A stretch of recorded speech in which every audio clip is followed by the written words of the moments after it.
Okay. Looks like it's picking up on the wrong mic. Yay.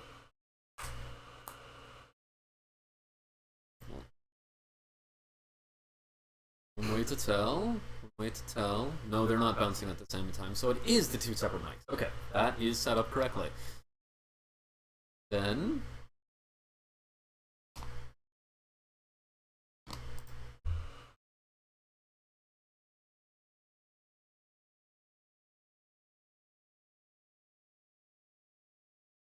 Hello, and welcome back to Recreation Remembering the Road to Taishan. I am Kjorl Larlentine, and I will be your storyteller from the Dreamscape Storytelling Guild. And these are my players. I'm Lydia, and I will be playing Tori. I am Zach, and I will be playing Vin.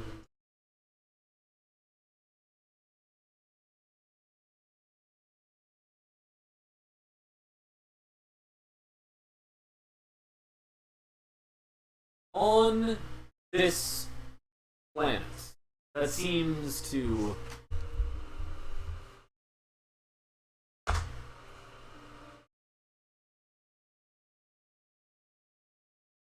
okay. On this planet, this strange planet with floating continents and islands, there seems to be few inhabitants. Goblins, which have permeated an entire continent, and the Vistani Aechtar, a roving group of people, travel from plane to plane and use this place as a rest. A third group, pirates from the continent of Karator on the planet of Toril, have recently come to this planet and decided that it will be their home and hideout. There are some tensions. The goblins have attacked the pirates, and there are Vistani Aechtar who strongly disagree with the pirates being there, chief of which being Vale, the co-captain of the pirate crew that Vind is also a co-captain of. He has joined the pirates and does not disagree with the pirates as people. Though unknown gender, they are very much in strong disagreement with the pirates staying in this sacred plane.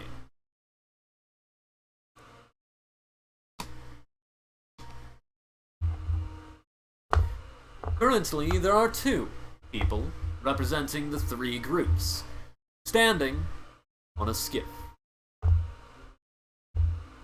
thinking about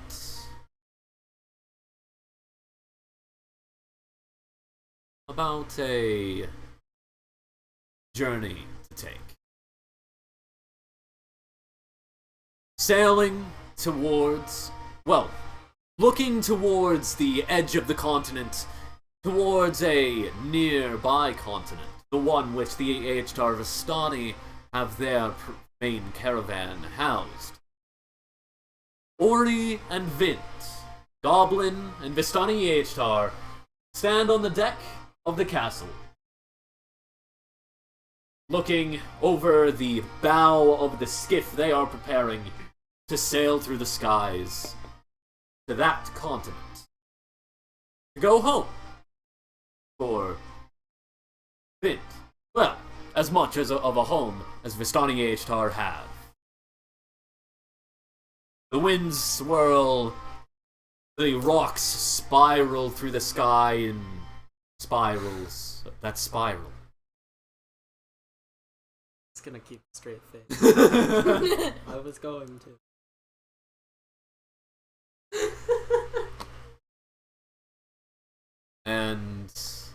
That's where the journey begins. QK will end up joining eventually. He's going to be late. Okay. You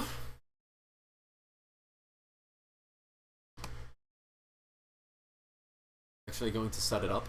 I would like to, before getting started, I would like to shout out Vind of Vince Svept, the writer of all of this music. Not related. His character is named after Vince Svept. Yeah, I am not him. I'm not that musically talented.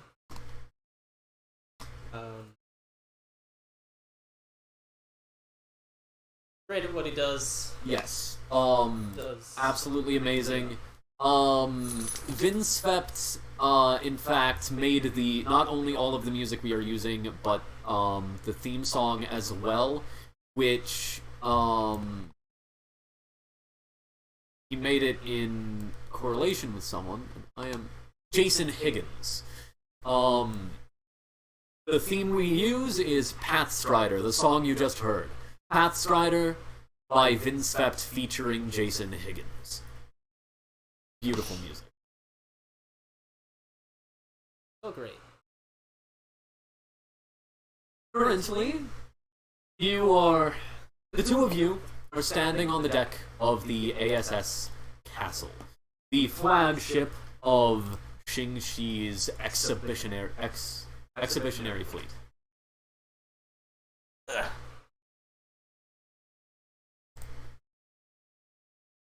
Listen. You ready for this trip? I think so. I've had a lot of a trip lately. Feels like it's just been a big long one. Yes. I can see how it would. But hopefully, going and seeing my people will be a bit more relaxing than the last couple of little adventures we have had. That would be nice. Hopefully. As long as we don't stay too long. Oh no, probably Let's not for see. too long. Oh, of course. Yes. Just long enough for me to pick some things up and catch up with a few people and hopefully not run into my grandmother. How would you remember you? Well, she raised me, so probably knows me better than I do. Some vague idea of you. Okay. Yes, yes. I don't remember my grandmother. Or my mother. Probably remembers you poorly. Old man Tai says as he kind of shuffles past you.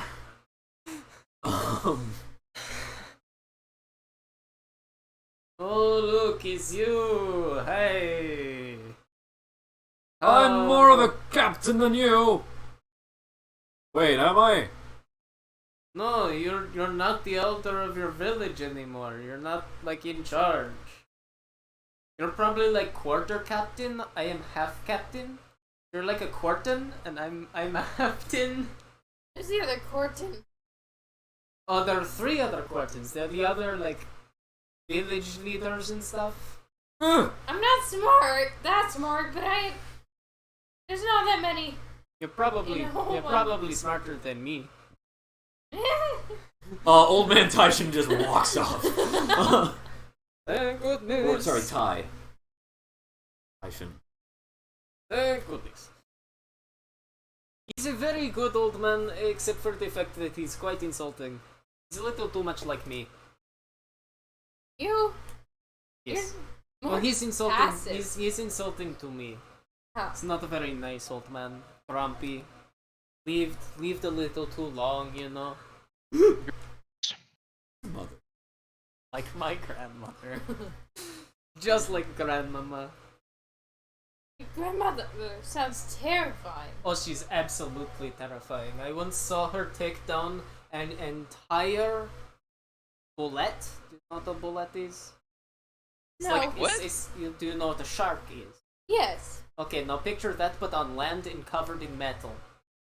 Once saw her take down a bullet without hurting it. That's... I want to learn her secrets. I'm one. Very obviously. Very, very poorly. Oh, I'm sure she would be willing to teach you. You know. Get on Discord.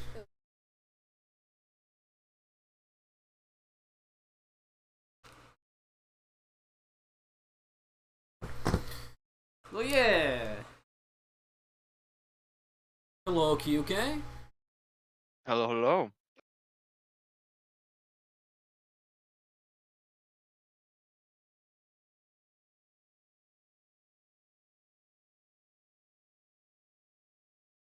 Okay, that's fine. Please introduce yourself. I'm Eric, playing QK. I am late. I apologize. You better be sorry. I just had to talk to an old man on my own. Oh, I'm sorry I wasn't there to give you moral support. I just had to watch him do it. It was a traumatic experience. That sounds painful. It was. I think the watching sounds more painful than the talking. It was. It absolutely was.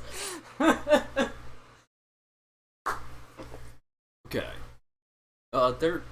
There's an echo. Somebody not muted?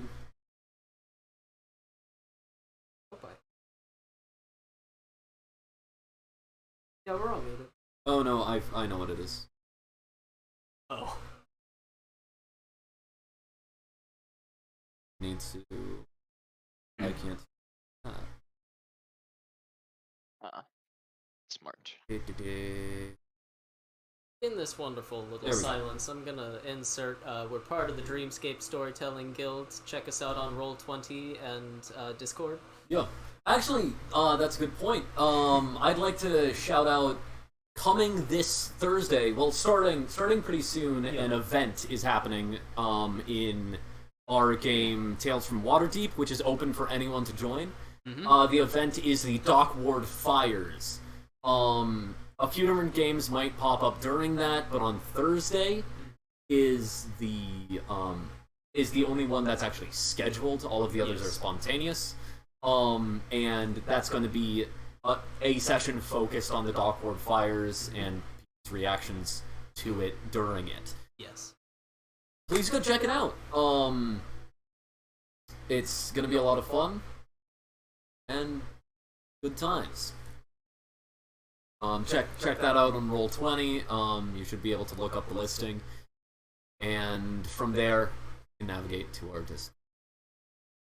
Okay, back to the game. QK, you are. I actually have a decision. Yay, Uh-oh, a decision. decision.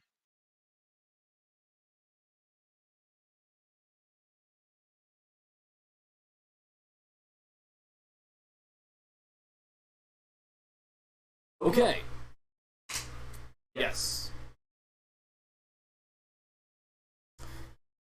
So QK. Yes. You are currently standing on the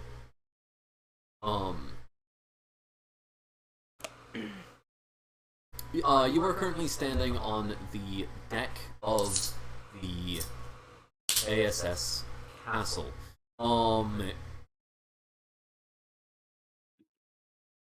You had been captaining the Admiral, which is your charge, of course. Though you received a message from Stella that the Istani Hr caravan, which does need a name, I realize.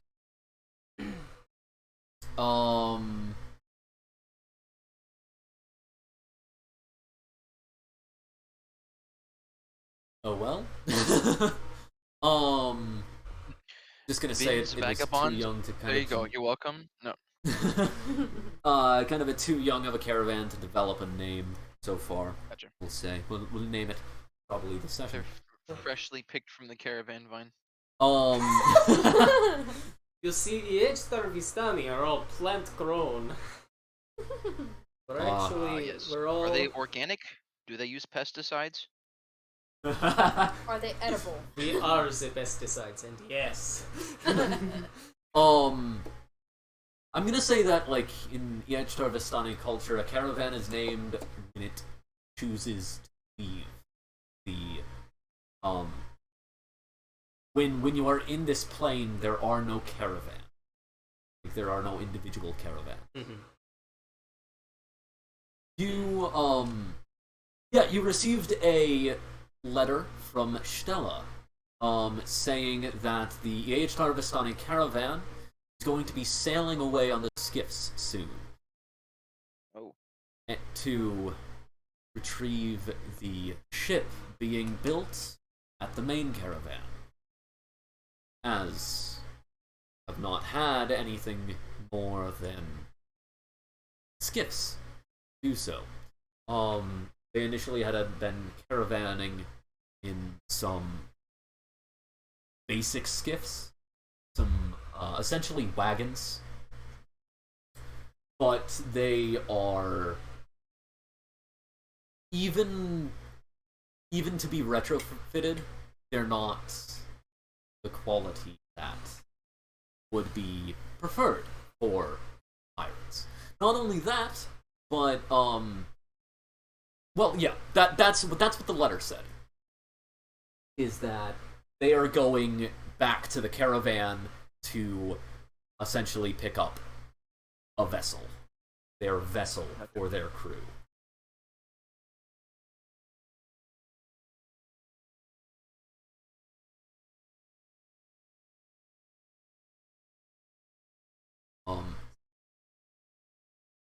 Which, well, it says that they're going back to pick up their vessel with their crew, for their crew, as well as to become a caravan, or like to complete some traditions. Stella has, when you were off on the ASS Admiral, she was staying on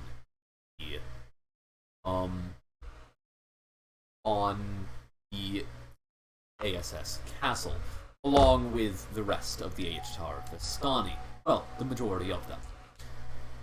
Of course, that's not a long journey. A longer journey than it may have been before, sure, now that the Admiral is posted at the far end of the Bia archipelago, as they are watching over the construction of the lookout and lighthouse, essentially. Ooh. So, you have just disembarked from a skiff that has ferried you from the Admiral to the ASS Castle, where you see along the sides of the castle, the sides of the castle have actually opened up. Like the side hulls have opened up into kind of a bunch of gangplanks, at least proportionally gangplanks. If you actually get closer, it's full-on pier. You can now see to the inside of the ship, see the village now able to kind of get the sunlight with these piers off of both the walls on top and to the sides that are just loading up these skiffs that are kind of around the sides. From the number of skiffs, which skiff would be 3 people to man it. Or no, like it's 1 person to actually man it, plus the gun. I wanted an extra person to sail for 3. Yeah, okay. So a crew of 3 for a skiff. Then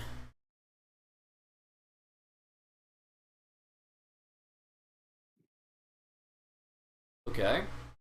Yeah, so you see about 50 skiffs preparing on like in the port of the ASS castle. It's not the entire castle's fleet of skiffs, but it's most of them. It's all of the ones that would be out. Like there are actually skiffs in boathouses inside of the ship as well. But yeah, as you disembark from your own skiff ferry, the shuttle, to Neo Taishan, you see those skiffs below, and as you scan the deck, you first catch the colors of the H-Star Vistani everywhere. You look around for, like, first scanning the darker colors. I'd like you to make a perception check. As you scan the crowd of the more deep and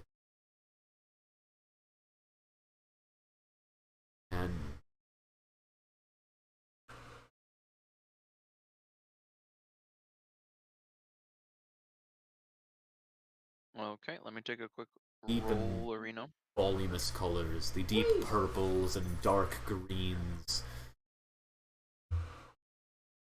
night sky blues, very deep, intense, dark color. I got 17. 17? Yeah, so you kind of scan, and eventually you see Stella, wearing darker colors. She is stunning.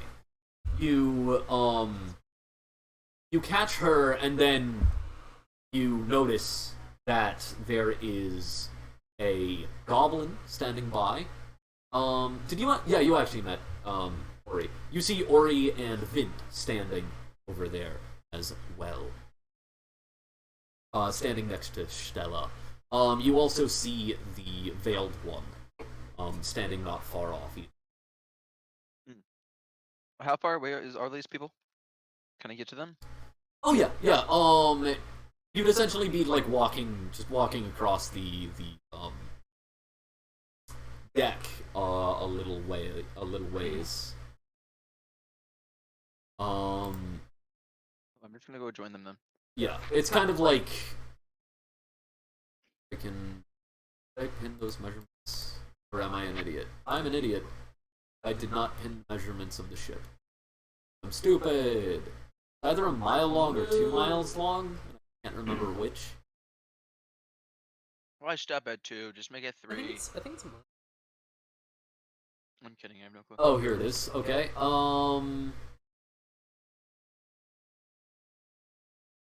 Yes, 2 miles long. Yeah, so, yeah, it would be like you would be crossing over the deck, like from one side to the other, which is a significant distance, but I mean, there's no rush. Alright, I'm gonna just walk over there leisurely then. Yeah, like with as much swagger and confidence and yeah. authority as I Puff can your chest muster. out. Yeah. Unbutton the button. I gotta slowly remove my What? coat and reveal my tattoo. Like, he doesn't need to unbutton a button. He doesn't wear a shirt. Yeah, just kind of. He just wears a coat over his bare chest. Yeah, kind of pull it to the side a little bit. Yeah. Pull it up, put it on your shoulders, and like, flare it out. He doesn't even have I both gotta- sleeves yeah. in the coats. I got one sleeve on. I'm taking my arm out the other sleeve though. It's just a complete cape at this point. Yo, Complete cape. Love it. Love it. Just Dio strut up to us. yeah, Giotto.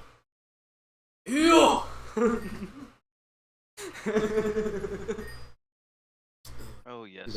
Could you get my portfolio from the smaller of the 2 bags? Yeah.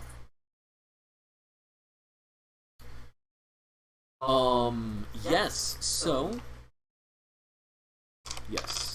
Thank you. Bind. You are the first to clock Kyuke, as he is approaching. I lock eyes with Kyuke. Nod. Turn to Shella. Tap her on the shoulder. Point out Kyuke. Yeah. Stella. Shella. Yeah. So. It was. You should him. As like she looks over and immediately like her face kind of lights up. Stella is an elven woman with kind of dark purple skin, and eyes the color of like a crimson sunset. She wears like gold and red and purple blended makeup that is also the color scheme of sunset. Her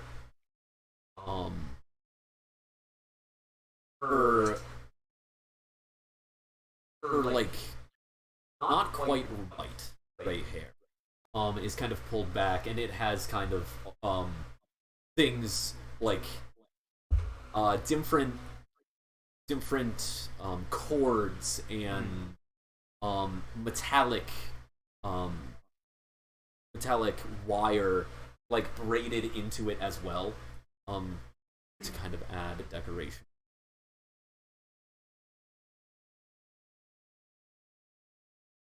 As she looks over, like the majority of her outfit is kind of like this dark purple with kind of like silver accents, resembling stars, and a crescent moon pendant hangs. Like she has a piercing that goes from her ear to her eyebrow to her nose, and from the ear hangs and then actually it would go back to her ear. Down there hangs a crescent moon. And then kind of her undercolors, like the lining of her clothes, and some of the accents end up having that sunset color that flashes when she moves, and the wind catches her robes the right. Hey! No! Jasmine! Come here! Jasmine!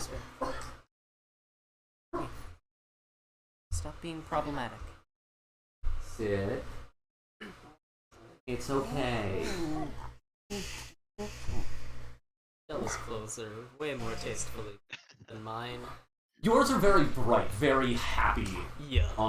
Whereas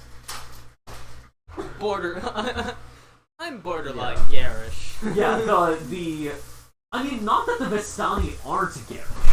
Like, the Vistani color scheme, the darker color scheme is... Hey, no! No, calm down. The Vistani color scheme is also, like, very colorful, It's just a bunch more deep colors, dark colors. Other than your like, half skirt, most of your colors tend to be more the Vistani colors. After yeah, she kind of like lights up and kind of begins to after trot over to UK. After she does that, I turn to Ori and I go, "Would you like to meet my childhood frenemy?" Yes. All right. What is a frenemy? It's a friend that is also an enemy. I like that. Yes. I like put my hand on Ori's shoulder and take her towards Vale. Yeah, as you go to harass Vale, Stella runs up and essentially does that like dive hug kind of thing, where she like runs up and to hug QK, as it's been a few days, possibly a week, 10 days since the two of you have seen each other. Ah, yes, classic anime style. Yeah. How do you react to her hug? By the way, Joyfully, of course. like she's It's more been like a she's while. coming at you. She's coming at you with significant momentum. Spin her, spin her, spin her, spin her. I'm gonna get in a defensive stance, but I'm gonna do it in a way that she knows that I'm joking. Okay, yeah. So like you doing that actually makes her like you see her like smile more, and you hear her chuckle slightly as she just tilts forward more. Make an athletics or acrobatics check, as she's gonna attempt to full on tackle you. Alright, give me a sec.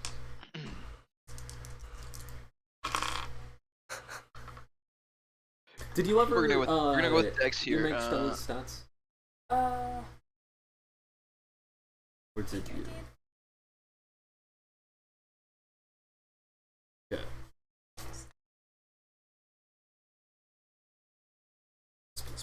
Yeah. Yeah. What was your roll? 15. Are you doing I did acrobatics. Okay, so yeah, she's tackling you. Though you are the more skilled fighter, and how do you essentially play dodge her tackle? Or do you? Ooh. Ooh.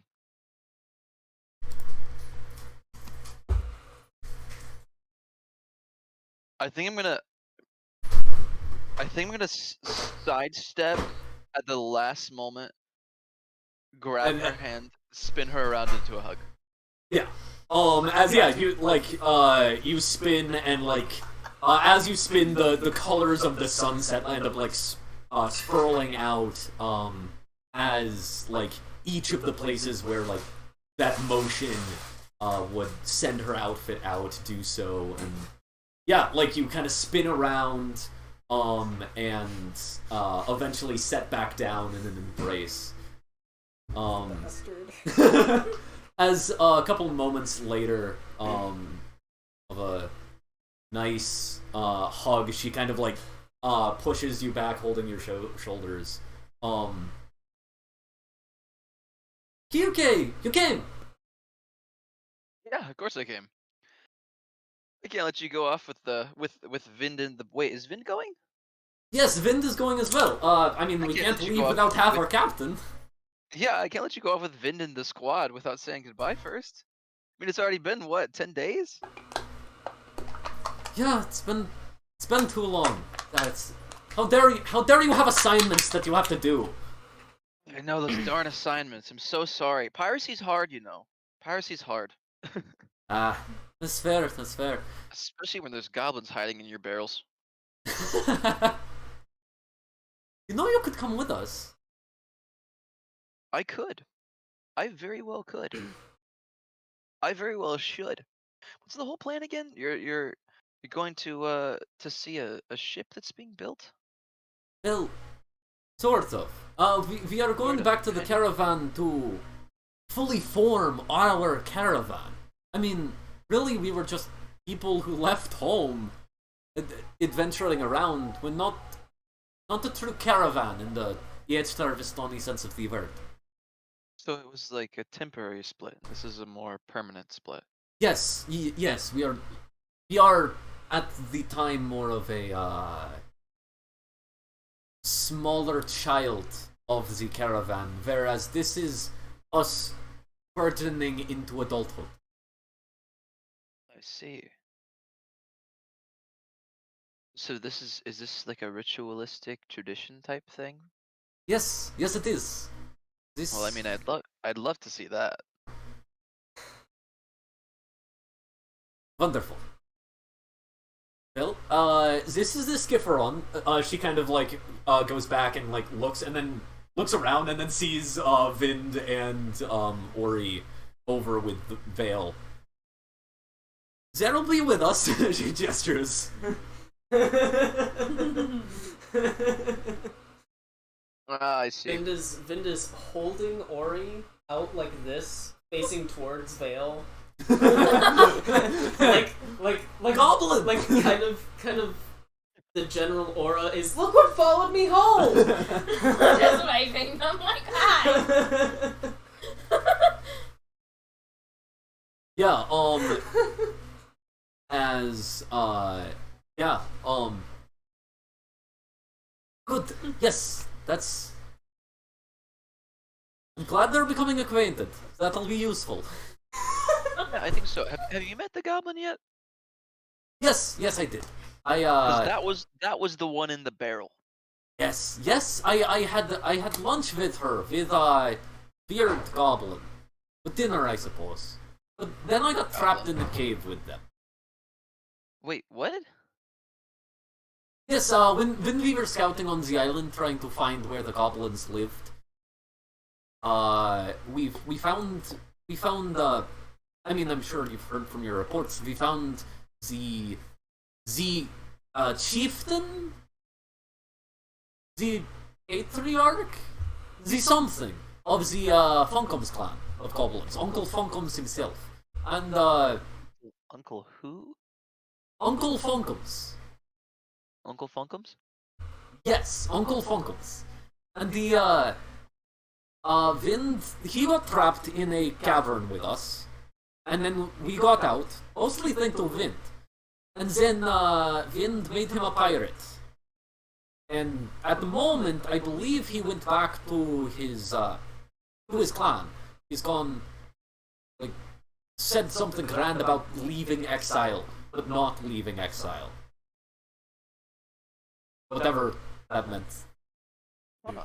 I probably should have read those reports. Reports are not my strong suit, but I'm sure you know that. A captain after Bok Choi's heart. May he rest in peace.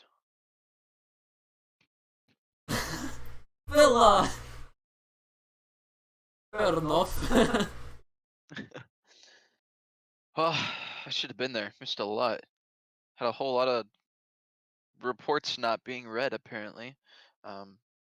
So yeah. Well, I'm sure you were busy overseeing the building of the lighthouse and making sure goblins do not raid that area. A lot of work. Lighthouse is gonna be super helpful. Goblins are starting to get a little annoying. Not gonna lie. They're in barrels. That's fair enough. I do severely wonder how precisely this whole goblin becoming pirate is going to work. Yeah, I have a few questions about that too. Suppose questions for another time. Hey, as long as goblins can hide in the barrels of the ships that we're attacking, then I'm perfectly fine with it. No, I'm pretty sure we could flat out convince goblins to just get in cannons and become the advanced boarding crew. That is a fantastic idea. I mean, that is what they were doing Very when they jealous attacked that I did not us. think of. I mean, yeah, that's true. Yeah, those goblins are smart, and that's smart and stupid at the same time. It's kind of impressive. It is. Truly, yin and yang. Just, You know, stupidity and ingenuity existing in harmony. we could take that a step further. If we could build a goblin catapult and give them little wing gliders. Oh my goodness, that would be adorable! Self-guided goblin missiles. Yes! And they could strap some of their, like, rocket arrows to themselves if they needed to go faster. Or they can just fly over ships and drop bombs. I mean, that works too. That too! Okay, I'm pitching this. This is a great idea. Vind! Yeah, okay, calls at you. Vind, I have the smarts. Are you sure? About 55% positive. Yeah. Come here, I have an idea. I put Ori on my shoulders and run over. Yeah, as Vale kind of saunters after you guys as well. You guys end up having a conversation about weaponizing goblins. And eventually the skiffs have been loaded up. QK, you had some of your gear sent for. And eventually the Veiled One turns to you, Vind. Vale now would be our choice. Are we centralized captain or split? If we are in separate skiffs, then sure, if one dies, then the fleet, the vessel, will be able to continue functioning. But we could potentially give contradicting orders. Now, if we were in the same vessel, then we could more consult. And sets Ori down. How about these?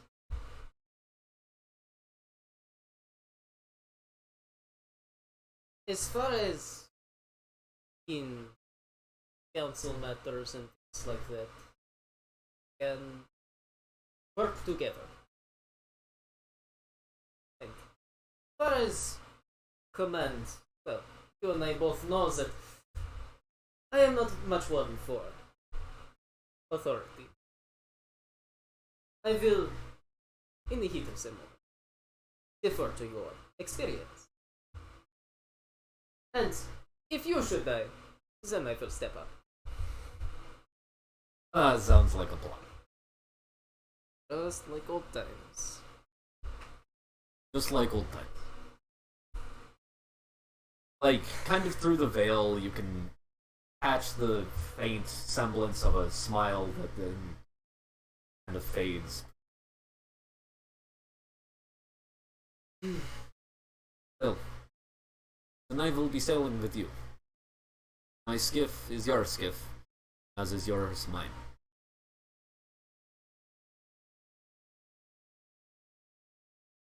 And, Stella, I assume you have invited another crew member to our skiff? You get the idea that, like, they very briefly gesture to Stella when they first address her, but most of it is completely focused at QK. Like, his head is, or their head, like, immediately after addressing Stella, talks directly to QK.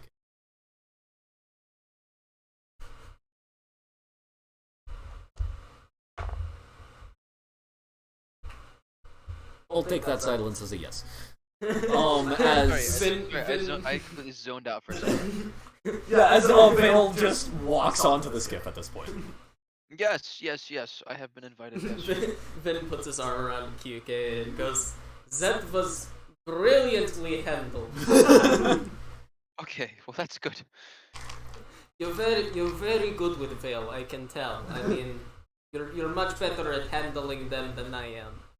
Good job, sword man. I mean, hey, I thought, thank you, little barrel goblin. Oh, this is going to be a wonderful trip. Don't you think so, Stella? I think we are going to have a wonderful time with I think it is going to be absolutely stellar. this grand little group that we have got here on the same boat. The same boat. The emphasis on the little, and I stare pointedly at Ori. I mean, we've got I'll make you Kyuke, my who's size. more racist than the people who are racist against him. We've got Ori, who's more than likely than any of us to bite another.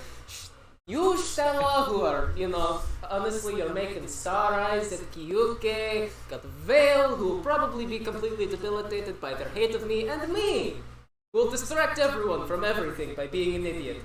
What a wonderful time. And the cat. As just on the bow of the skiff, there was a black cat sitting there and licking her paw. Well. Nice. I start walking on the boat. And as soon as I get on the gangplank, just fall. Just immediately just fall into the bed of the ship. Yeah, just the skiff. face plant. Don't die. I don't want to deal with Murder Man alone. Falling down the staircase of 100 stairs starts with a single trip. Stella just walks over. I sit up and go, just like old times! As, the veiled one, like, grabs your hands from behind, just like old dice, and lifts you up to your feet. Alright. And I go, try to pet the cat. Yeah, you kind of go up to the cat, the boat kind of sways as you walk. After being on the castle, which is basically solid land with how little it sways, being on this small skiff, again, very noticeable. You go up to the cat, and it just kind of licking its paw, and then looks up at you. Hello, little friend. Licks your hand, and then puts its paw down. I scratch, behind its ears. And then it slowly presses its hand back towards its head back towards your hand. Oh, you are a very fun. If we met before. You're so cute.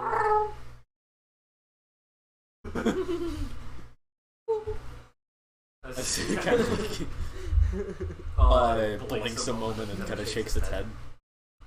I take my hand away and kind of lean forward a bit and slowly. As you kind of have put your head down, it kind of falls to its back and starts to rub against the railing bow of this ship. This railing is pretty thin. And below it is Oblivion.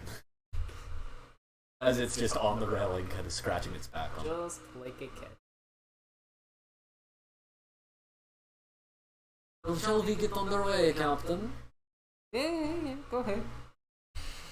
Random question: is this the same cat that we saw all those days ago? Make an intelligence saving barrel throw. cabin here? Make an intelligence saving throw. Well, good luck to me. I didn't. Boom. Natural 1. Go ahead and describe your critical.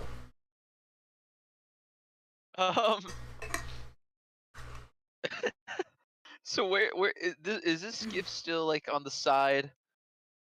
Are we on a skydock right now? Yes. You Okay, are on the piers of the ASS Castle. I'm gonna think so hard that I literally don't notice that I'm losing my footing, and I start to slip toward the edge of the boat. Yeah, you're just kind of thinking, and the skiff that has now Vale, as you are thinking there, Vale kind of unties the skiff from the gangplank, and it's kind of unmoored as it's now drifting, and you're just kind of standing there thinking, as your feet are slowly drifting apart, as one is on the gangplank, one is on the skiff. As you're just kind of slowly drifting. And then you kind of notice just as your the foot on the gangplank begins to lose its footing. The rest of you kind of are watching this as he's very pensively going into the splits. Oh, I'm absolutely distracted by the cat. I have no knowledge of this. Whoa. Cats. Whoa. I'm watching it. I'm just gonna see how it plays out. Yeah. I don't feel at this point at all. At this point, you might be able to recover your balance. Make a dexterity saving throw. Oh, thank goodness. 19. Yeah, as you kind of are at the point in the splits where it's this is difficult. As you then do a lunge towards the gangplank, like managing to bend your knee just enough to spring off and get back onto the skiff. As he does so, the back of the skiff like shifts and kind of swings out with his momentum. What just happened? We unmoored. Oh. He almost fell. It was funny. As the magical shoot.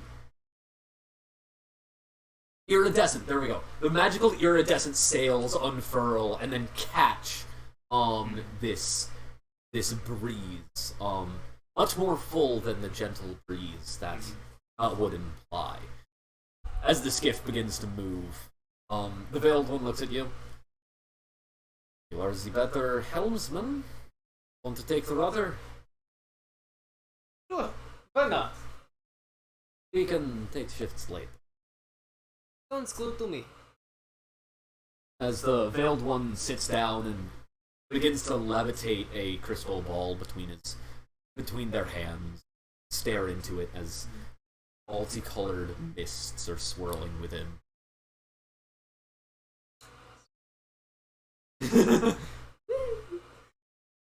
Yeah. Steer the skiff. As you disembark, skiffs disembark as well and then form in behind you to a long, thin caravan. At points, it kind of goes. The front of the caravan is your single skiff. Then behind that is skiffs. Then next row is 4. Then 6. As it kind of goes out in this formation, kind of forming into a V form that has a slight bit of to it. As Cool. the caravan begins to sail. Vin starts to kind of under his breath, kind of not, mostly just absently to sing in kind of. Yeah. You sail for a few days. Wind and Veil singing elven shanties together in harmonies as if they had thousands of times before. Stella hums along, sings along to some of them. Not to all of them. A few of the shanties. Actually, I want you to make a performance check with advantage because you are being aided by Veil.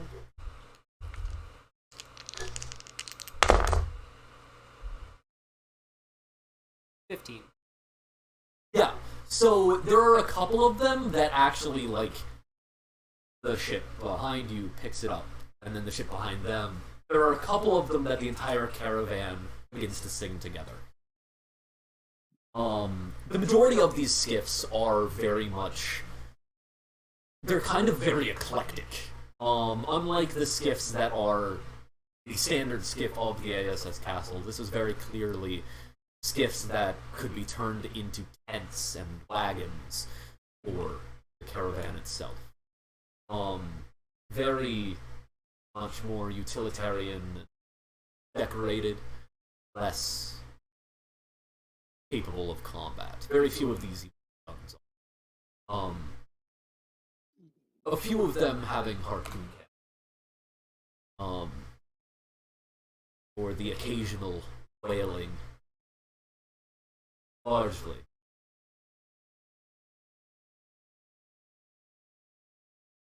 A few days later, you are sailing over the other continent. You have sailed over the ocean skies, over the aether, have reached the far shore. Now sailing over the continent, the forest, the plains. Sail towards a large lake.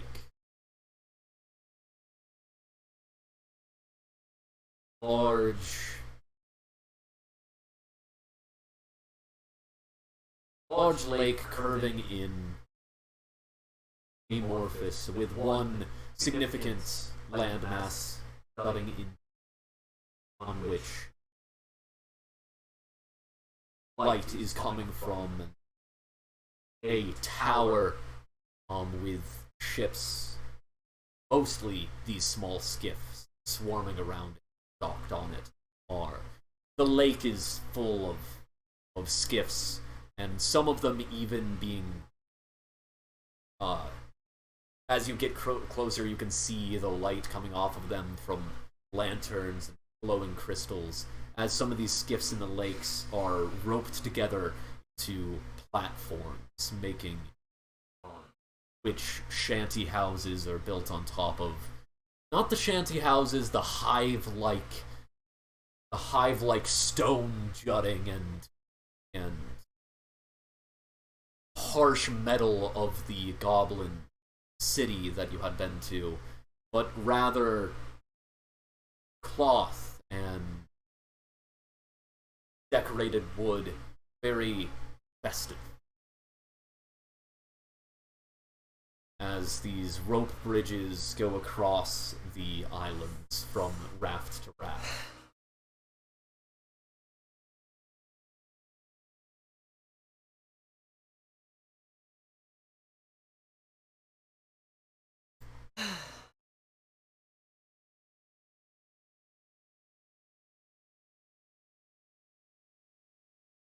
Yeah. This is where you are currently overlooking as you're sailing. UK. Yes. This does remind you of a sight you've seen before. Another temporary naval aerial settlement. Unlike this, which is built from many small ships, remember one built around a very large. One built around the ASS Castle. First time you saw it. When you had sailed into Expel, an island off the eastern coast of southern Karator.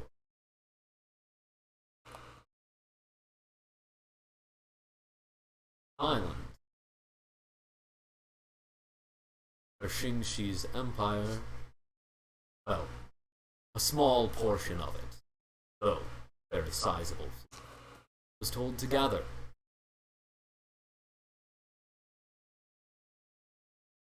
Where the 7 ships of the expeditionary fleet were first chosen.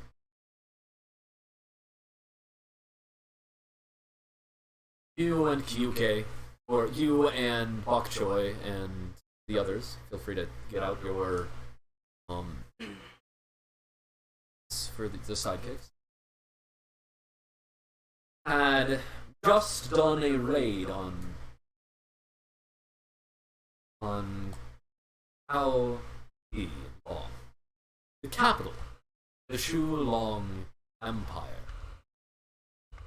largest of the empires in Karator, the largest astral empire as well. Wherever they are, however, the Xingxi Empire is constantly giving them trouble.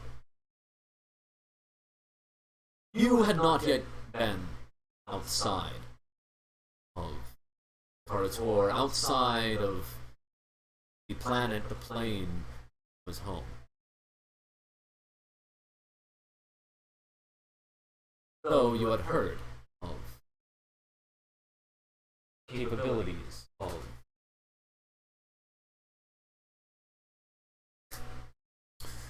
you We're on the deck of the Admiral, bringing your loot. Bok Choy had said as a tribute to potentially become part of this expeditionary fleet. Ah, yes. You remember that as you fly down, as the 50 or so skiffs join the 1,000.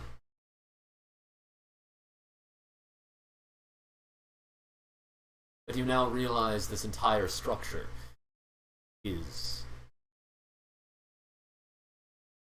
built together skiffs. This entire structure is vessels that have docked together.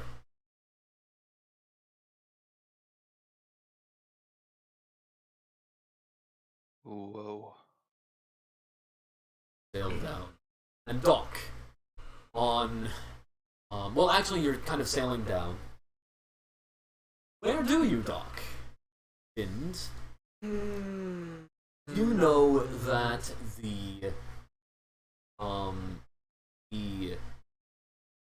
patriarch of, or the what's the monarch? Is there like a parent term that's non-gender? Because there's the matriarch and the patriarch. The Primarch? Primarch! Thank you. Yes, that works pretty well. The Primarch of the clan. Of the caravan, sorry. The great Vistani H.R. caravan. Does live on top of this place. The uppermost point is their vessel. I'd probably dock kind of towards the middle, but like a little bit above. Yeah, okay. Yeah, you do so. This place is comparable in size to the entire expeditionary fleet. The structure itself is as if you took the ASS Castle and turned it on end. And the sprawling across the lake and other skiffs that are more disconnected. UK, you imagine, would be roughly comparable to the amount of the rest of the fleet.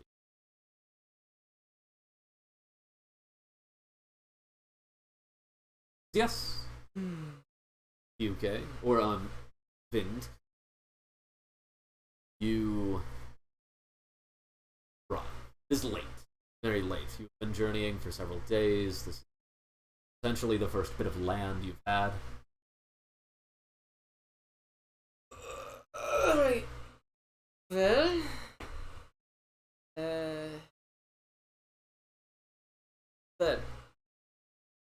well, well, what is our itinerary? Well, for the... I am certain the Primarch knows we are here. Fact. But the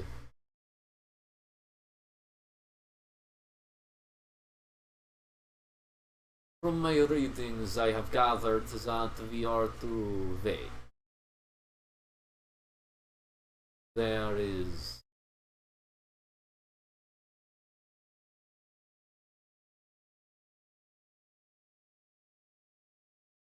a journey for knowledge, a quest of visions that's happening. So,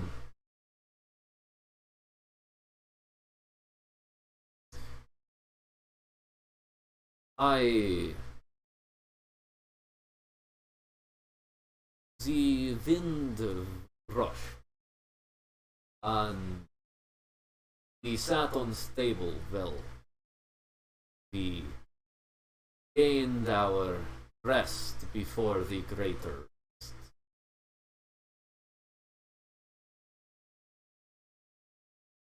So basically, until we are summoned, we are to wait, go about our business. Perhaps. Wait. Perhaps the unstable footing could mean that we are simply not organized in how we do it, or perhaps the unstable footing, he points down at the rafts on the lake, could be more literal. We were standing on an ocean, so, or, well, water. We were standing on water in the vision. That is probably where we need to be then. Perhaps. It could very well not be that literal, but perhaps it was both. We weren't standing like hand in hand around. Not all of us, at least. We were standing fairly closely together, in fact. But, there were figures standing around. Basically, the colors they wore seemed to be indicative of our adolescent caravan.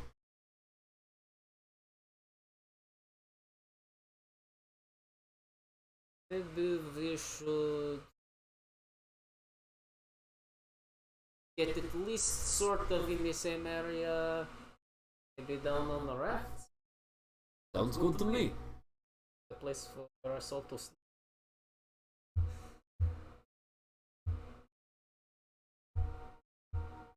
Sounds like a plan. Do we, use the skiff as a gondola, or do we have a more jovial approach? He, like, you know what he means by that. Because it strikes up memories in your mind. Yeah. Did have a big vocabulary.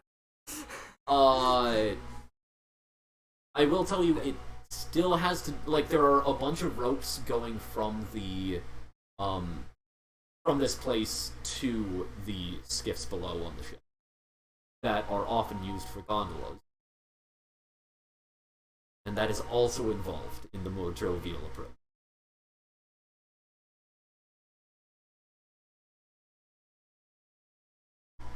I think the more jovial approach is at least more suited for me. Very well. Now, I personally think the visitors should go first.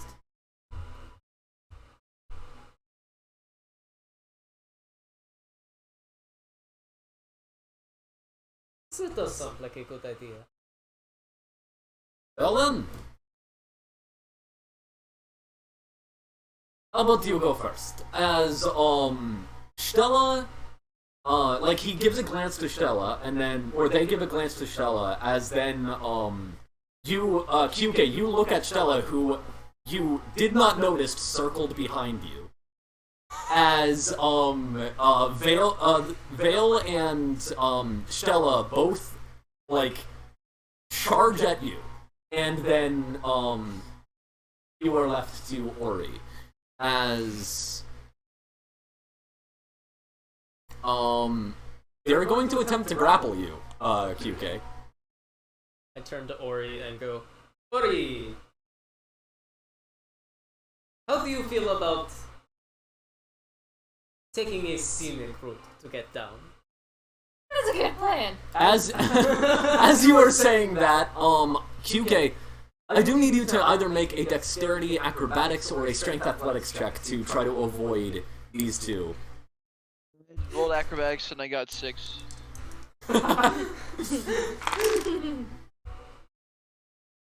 Yeah, as the two of them like grab you by either shoulder and then throw you off of the side of this structure as something slips out of Stella's sleeve and she puts it in your hand as you're going over the edge. Better catch on! Huh? What's in my hand? You look down and it's kind of... It is a hook, sort of, that like kind of comes over and has a place that once a rope is pushed through it will clamp back down, like a carabiner. Or like a C hook or D hook or whatever they're called. Like that's what's in your hand with like a very clear handle that would like the branch of which would come out from in between your hands, your fingers. I hand one of those to Ori, pick her up and go, alright, good luck! And yeet her off the boat. Yeah, so as you two are flying through the air, what do you do? It's like duty thing? That's what it looks like to you. Like, I have described exactly what it is. Like, it's a hook that fits into your hand and you can very easily grab it. It reaches out about a foot. And you did say, just to make sure it goes out, there were ropes. Yeah, so as you kind of like glance around as you're falling, I would like you to make a perception check. Yes. I perceive 6. Actually, with advantage because you are looking for something specific. I perceive 16. Okay, yeah. 20. Yeah, so both of you kind of like rope as you look around, and yeah, there's like a whole cluster of ropes all over the place. I hook one. Yeah, both of you make dexterity acrobatics checks to attempt to like hook onto a rope as you're falling. Natural 1. He'll be fine.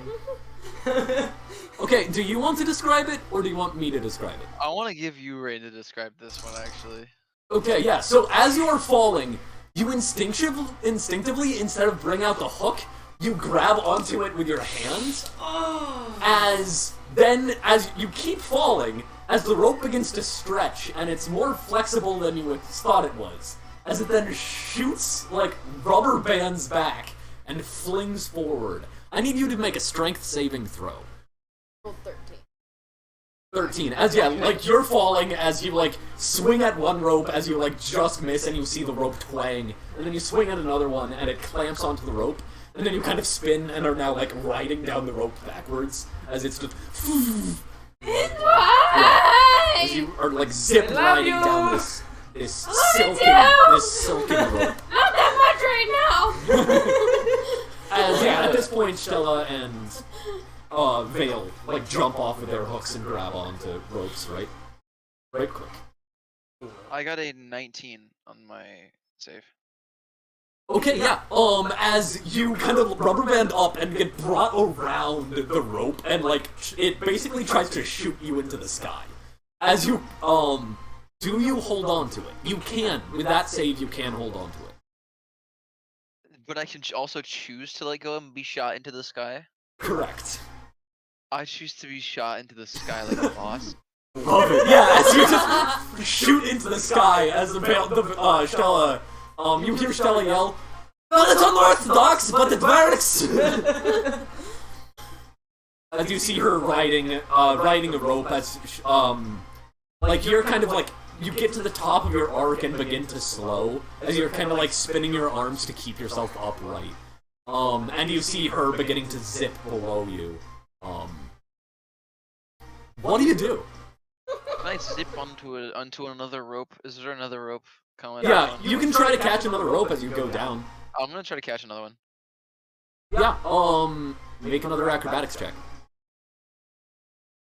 Another natural one. That's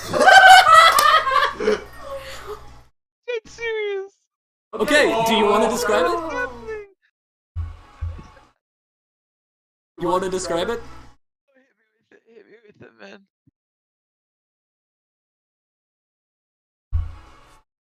Oh boy.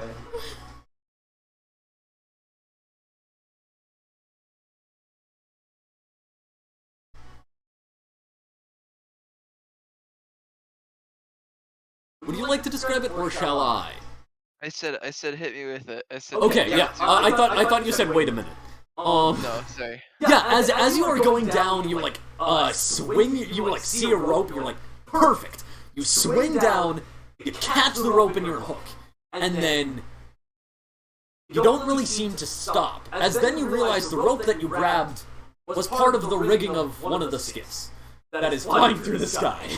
As the Visani on it just like looks at you, what are you doing? As you just pull down, as then you hear a ripping sound as you tear the sail off of this skiff and are now just falling through the air.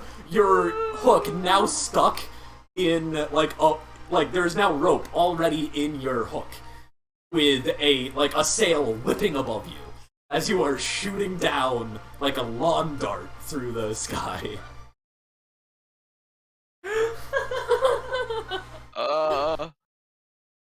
Can I try to get another rope? Yes, go ahead and make another acrobatics check. Wait. Actually, how much of this sail is on my hook? Yeah, there's like it's a sizable sheet. It's like almost the entire sail. Can I grab onto part of it and let it billow out? Like, you're gonna try to parachute the sail? Like, as a parachute, yeah. Yeah, go ahead. I would say either dexterity acrobatics. Actually, I would allow dexterity or strength acrobatics. Or... I mean, if you're proficient in sky vehicles, I guess. Like, then you could use that instead. Finn was like about to jump when he saw all this and just stopped and just... Yeah. No, Stella is still... you actually, like, Vind would see that Stella is kind of, like, directly below him. So. I rolled I've got that handled. I got a 20, not a natural 20, though. Okay, yeah, as you, like, you kind of, like, swing up, and, with one hand, you grab one corner, as the final corner is beginning to flap away from you, as you essentially, like, shoot out your tail, like, you unfurl it, you shoot out your tail and, like, wrap just the point of it through the end before, like, you can bring it down to your leg to catch it, as then it billows out, and you are now, like, flying squirrel, you're this 3-point parachute, like, one point between your feet and 1 point in each hand. Oh my goodness. As, yeah, you are just kind of, like, beginning to parachute down. I At the this moment... Vind. He's very good! And I, without a hook, Yeah. jump. And I'm gonna try and get my feet on the thing. On the rope. Oh, okay, yeah. So you would, like, slide essentially try to swing yourself up onto the rope you're currently on, or jumping down to a... Jumping down to a rope. Okay, And- are you just leaving your hook on the prior rope? Oh, I hadn't jumped yet. Oh, you hadn't jumped yet. Okay, yeah. Yeah, no, I just hooked the hook on my belt. Yeah, you're and like... just... yeah. Yeah, go for it. Make an acrobatics check.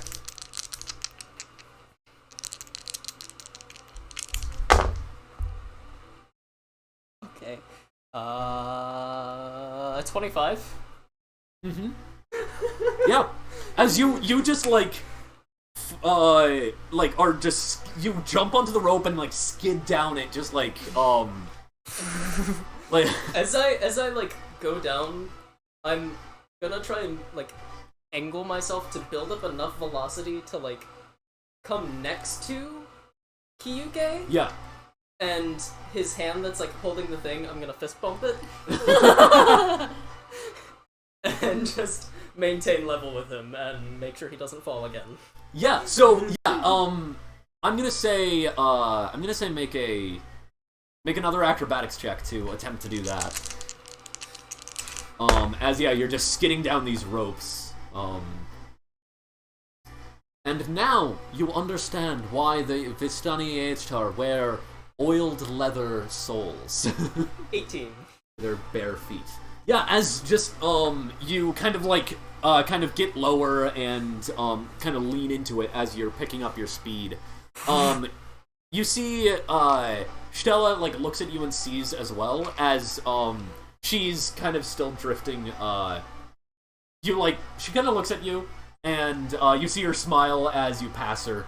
And, yeah, then you, like, go up to Kyuke, like, fist bump him. You're doing great. I'm sure she's quite impressed. As you are keeping pace. Proud of you. You're keeping pace with him horizontally, but you are going down. Yeah. Still, As I start to, faster like, than he is. get a bit further from him, I go, I'm proud of you! Thank you. As yeah, at this point, well, actually, I do need you to make another acrobatics check to like put on the brakes so that you can like try to move as slow as a parachute while balancing on this rope. Actually, Like, it's not like a full-on like gently drifting parachute. It is like kind of like whipping in the sky still. no, I'm not gonna slow But- down, actually. Okay, yeah, you're I'm just just Am I gliding to some extent? So, yeah, you are more gliding than parachuting. So I am like yeah. I am like a part demon flying squirrel, basically. Yes, yes. It's kind of less controlled than most gliding because it's completely makeshift. It's a good job, though. But like you are definitely moving much slower than you normally would. If you were falling.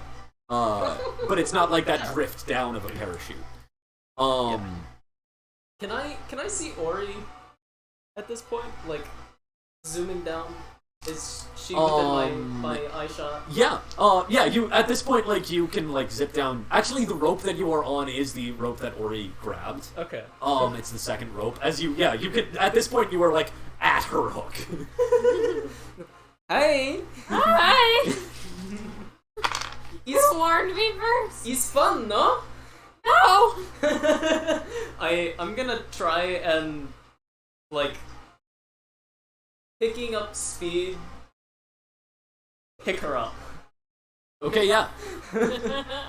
Yeah, make a...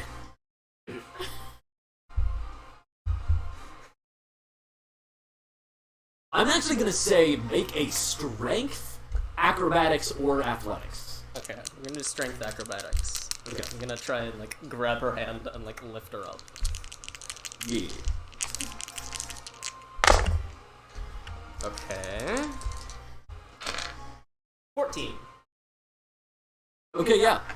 You kind of like pull her up and then begin to lose your balance as you suddenly like gain balance again as you're going down this line. Are you putting her on your shoulders or?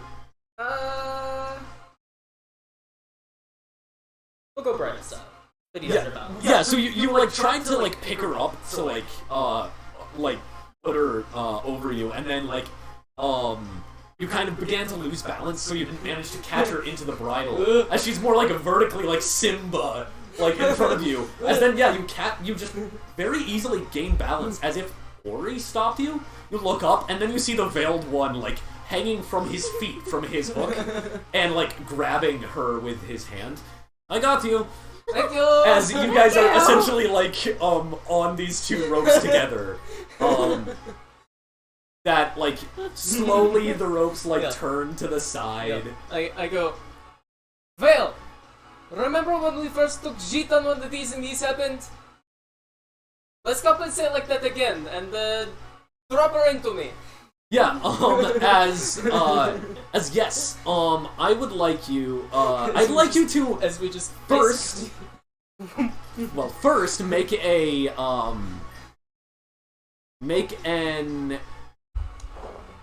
make a strength athletics check for you in the past, oh, strength acrobatics for you in the past.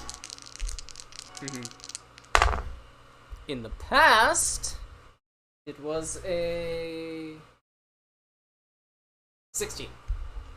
Okay, yeah, as, Jeet, you were between two ropes, one with the veiled one, holding onto you, and one with, Vind below you, holding you up, and there was a, like, a wooden beam across the the alleyway, essentially, that these ropes are going down, that was gonna be between the two ropes. As Vale drops you, kind of pushing you forward slightly, as you fell down, and Vind caught you and kind of like went down as you went beneath the wooden plank. What did you do?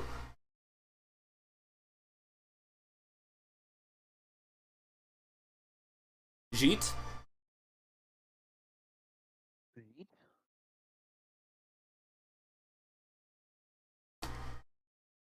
Eric? Yes. You are Jeet at this moment. In a flashback.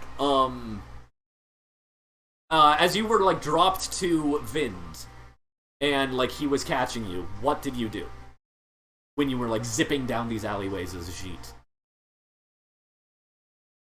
I have been dropped. Yes. Yeah, so like you were in the same situation that Ori is now, where it's like connected between these two ropes. Vale on one rope, Vind on the other, and Vale dropped Jeet to be caught by Vind. I'm gonna try my best to get caught by Vint.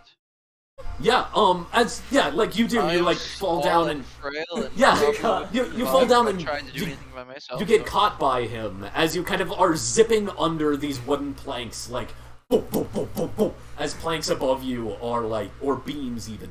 Like you see the Veiled One kind of like petering out on his rope before he kind of like jumps onto the planks and begins to boom, boom, boom, run along the beams after you guys. You see like the light kind of shadows zipping across you guys, one after the other, as you two are zipping towards the street. It's a very good thing you're much smaller, or at least Yes, it is very, very good. if you were any bigger, I don't think we would have made it underneath that. But thankfully we're less like a large melon. At this point, you are going down, towards some guards on street level that are, like, standing at the end of the rope with their swords, ready to try to capture you. Alright, Jeet. As we come to the end of these beams, you're going to have to... I can get them! You hear, Vale yell down as he's running across the beams. Perfect! As I come from under it, I yeet Jeet Yeah. upwards to the Veiled One. Yeah. And You yeet Jeet past Vale's feet. As I start to come towards the guards, I'm gonna push off of the rope, and basically, in the trajectory that Jeet and Vale would come in, I'm gonna try and kick their weapons out of the way. Okay, yeah. Well, they are on top of the beams. Okay, Those so aren't going to come down to where the guards so are. they're up there. Okay. Yeah. Better. As I push off, I'm going to aim my next 3 steps for the next 3 guards' heads. Love it. Okay, so make the athletics check. First, strength athletics with advantage. Because the Veiled One is trying to grab the Jeets from below. So, like... Okay. That's... well... Yeah, as you, like, throw Jeet up as, Jeet, you essentially, like, are flying as you see the Vale's hands as he kind of, like, drops down, with one hand and, like, kind of reaches, to grab you as you're showing up a bit short. I'm gonna need you to, you are kind of flying towards the beam behind where the Veiled One is. He won't be able to grab you unless you do something. What did Jeet do? How far am I away from him being able to grab me? Like what's the distance? Like, essentially inches. Like, maybe half a foot. A foot. Am I wearing a backpack? I honestly don't know what I have on. I'd say, sure, like, yeah, you probably have a sling. like some sort of bag. And I grab it and swing it up. Yeah, you like grabbed it and swang it up as Vale like swings kind of back against his momentum, kind of around the thing, grabs your satchel, swings back, and then flings you up above the beams before like they backflip and then land on the beams themselves and continue running. You landed on the beams as well. Make Vind make your acrobatics check to have run up the faces of these guards. Luckily, they are lined up in gnome, dwarf, human, Goliath up to the beams. That's a solid. Hold on. 10. Yeah, so you like kind of you hit the gnome's head, the dwarf's head, the human's head, and then like the Goliath just like is very stern looking at you and grabbed your leg as you face planted on the ground. We're back to the present as Vale is like, all of it or just the first part? Am I just handing her to you or are you flinging her back to me? Just handing her to me. Okay, as This will go better, I promise. Yeah, make your strength athletics with advantage as you're like trying to catch Strength athletics. catch Ori. Woohoo! I'm not good at strength, but we're gonna try. That's 20. Love it. Yeah. As just lands into your hands. And like the rope kind of bows down before you feel it like come back, and it almost feels like it stretches after you go down. You know that it's through some totally non-existent pulley system that totally wouldn't work in real life. Yeah. That basically after this rope gets the tension, it like ends up correcting itself to just the correct tension for whoever is riding on it. So we just full speed, holding Ori. Just he's fun, no? No! As we get back to Kyuke, as you are kind of like drifting down with your parachute, as you see below you, you see Stella disconnect from her rope, and then land on a rope, and then fling back up to another rope, and like she flings up to just higher than the rope she was just on, lands on falls down, lands on another rope just below, and then you see her look at you. Here I come, Kyuk! As she launches herself into the sky, and you see her kind of like waver as she leaves the rope. As you can tell, her trajectory probably a bit low. Oh boy. And I don't, what is she launching for? She's attempting to launch directly at you. Okay. What do you do? She's gonna sail slightly low from you. About half a foot. Well, I don't have any free limbs. Well, And I don't know if she's gonna... I don't know You what's are going on a free-flying vehicle. I mean... I'm gonna try to grab her. Yeah, make an acrobatics check or vehicle check to try to, dive a little bit to catch her.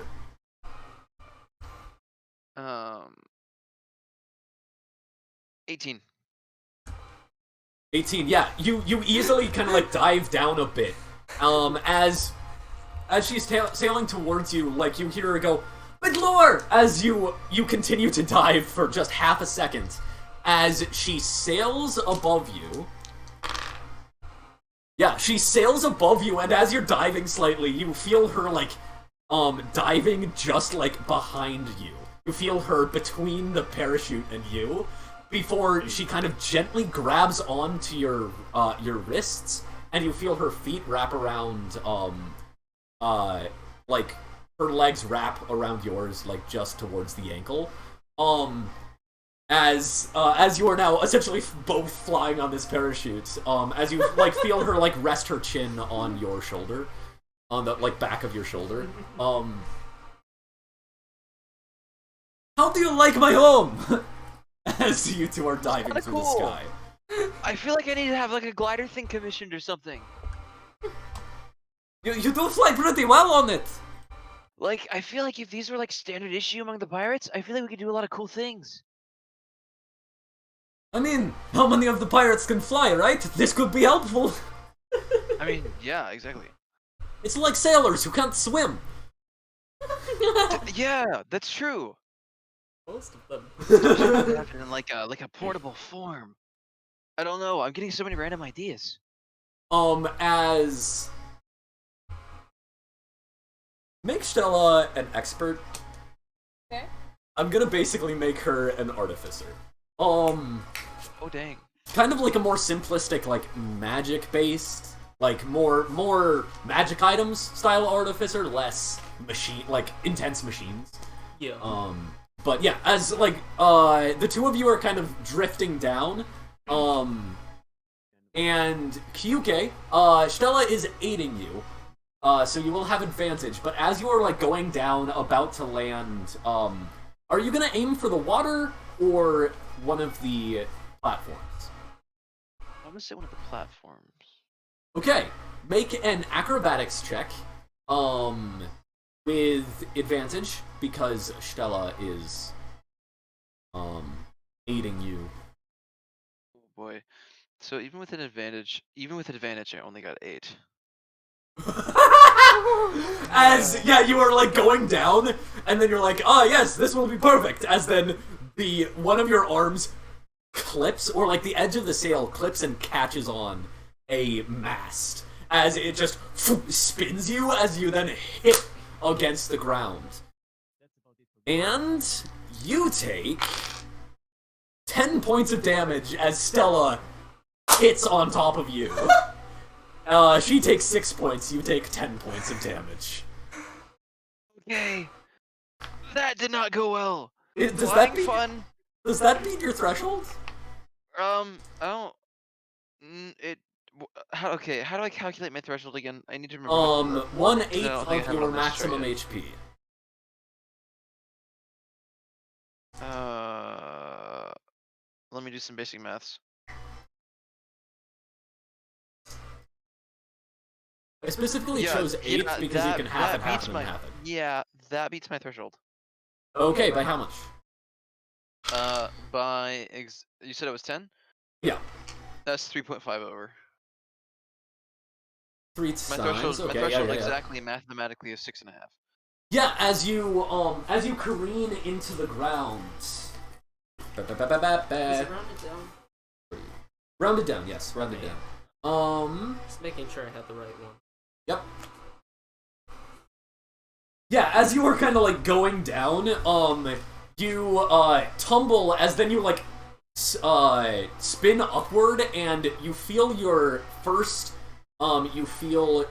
feet hit the ground and kind of fling you upward as you sit up and then mast hit your face directly into a mast. You technically got the scattered senses injury, but it's not going to really take effect, and it was no advantage for the rest of the encounter.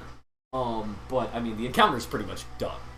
As, the rest of you, like, zip line and, like, land,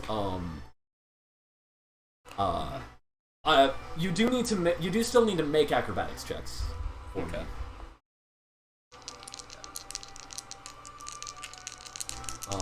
But yeah. Oh.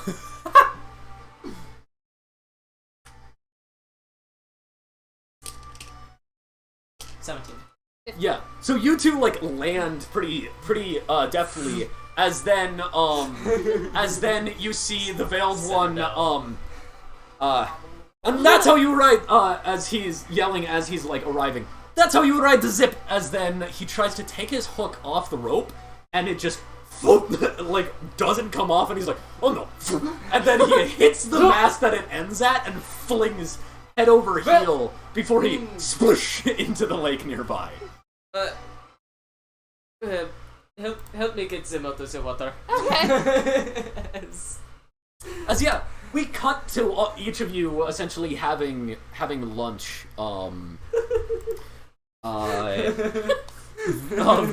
Vale is soaking wet.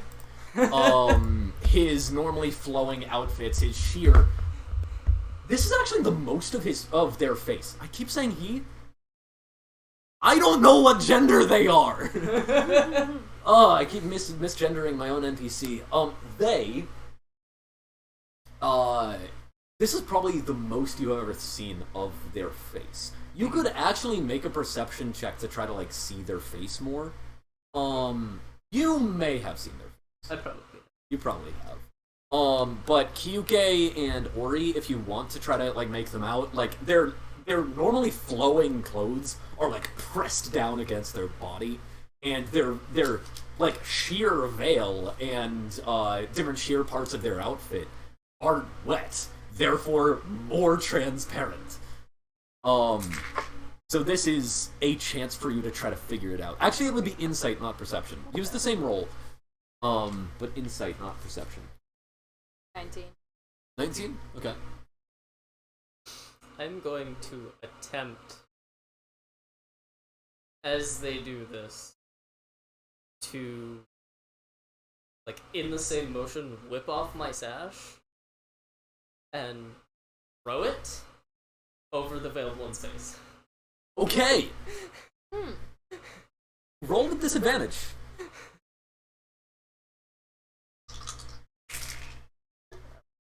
It just... Yeah. 5. Okay, yeah, as you're like, that, I might be able to tell what person that is, as, like, you're kind of sitting and beginning to have this conversation, as then, like, this red, this thin fabric of red just, like, goes over their face, as then it's, like, back to, like, slightly more, opacity than it was before, as, like, the veiled one does not react. But! I wanted to figure out who they are. I don't know what you're talking about. I'm just very clumsy and very bad at keeping my hands to myself. I was very cold, and he's being very helpful. Yes, we've done this many times. Okay. I just accept it completely. Yep. I'm like, that makes sense. Stella giggles. As yes, you guys are kind of sitting around and eating. As again, like Kyuke, the thought of what this reminds you of X-Bell, like kind of comes back into your mind. It's kind of this underlying thing that whenever something isn't happening, like it reminds you of that. Must have been an eventful trip. I mean, it was very eventful for Kyuke. Very important. Pivotal, you could say, for Kyuke. After all, he did manage to get on the expeditionary fleet of a pirate empress. So.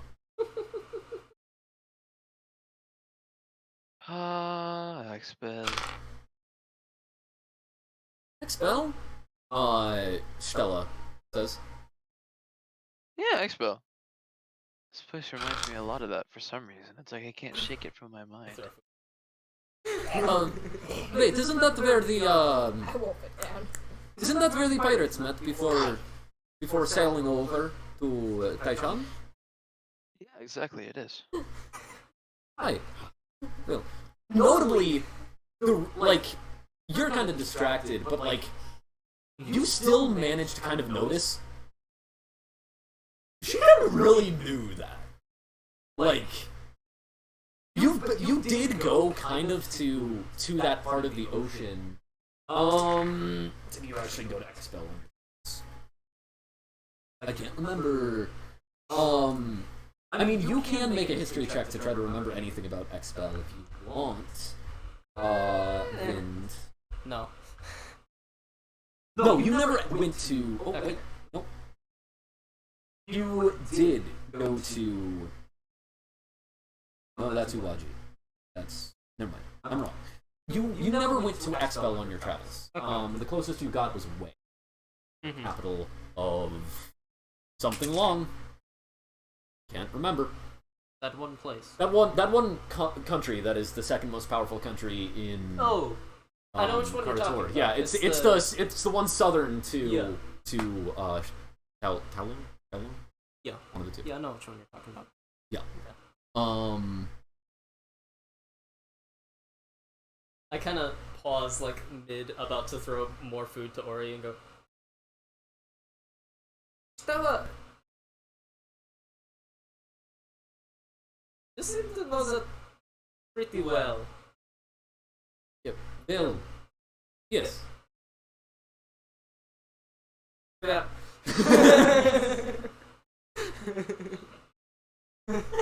As she kind of like turns back. QK, what was it like with all of the crews beginning to gather? Isn't that it was all of the most powerful captains of the Empire. Well, suppose barring Tai Long, or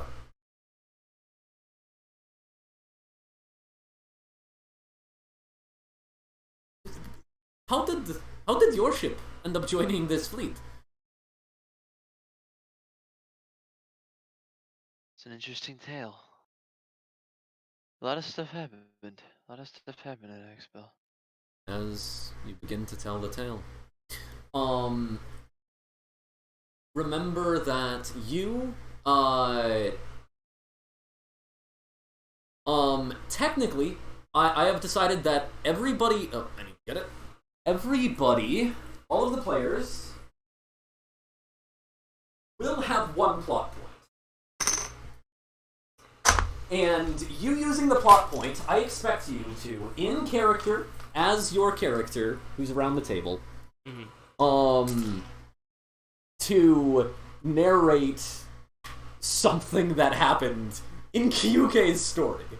Basically, like, interjecting, maybe asking if something happened or whatnot. And Kyuke, you can essentially, like, veto it, or whatever. You can basically go, like, no! But that does remind me of something, and kind of, like, use it as an improvised point. Or you can just choose to flat out, like, just be like, yeah, sure. And just kind of, like, you're telling your story, and they just threw in a detail that technically wasn't there, but you're not going to stop your story for it. Yeah. Yes. You go back to when the ASS Admiral had moored with this area. When you were looking around, it was... You kind of looked around at the docked ships, the moored ships, and you see a few smaller ships like the Admiral, and your heart quickly sank as you realized the Admiral does not necessarily have a niche. It's going to be harder to get the Admiral into this expeditionary fleet than you might have hoped. Unless we can really prove ourselves. I would like you to make a perception check as you're kind of scanning these ships. Of course. I'm doing the roll, and we have acquired an 11. And I believe you are Yi or Lee. Sorry. Yeah, Kaylee. One of the ways you can remember it is that it is a leak, but separated, swapped in order. If you ever forget the name of someone on the Admiral's crew, just figure out some sort of vegetable, and it will help.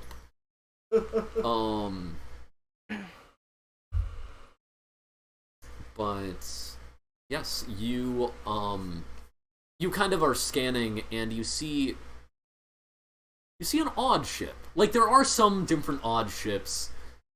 You notice some of the more shimmering sails, clearly, advanced ships. The Admiral does not yet have the Admiral does not yet have an Aether sail. So, Bok Choy had verbosely pointed out, we'll get one when we port. But there is one sail that stands out to you. All of the others are red fan sails. And then you see a white canvas furled mainsail. A western mainsail. And that's a little bit odd to you. Hey, Bok Choy. Huh? What's that ship with the white sail over there? Well, not there. A ship from the west.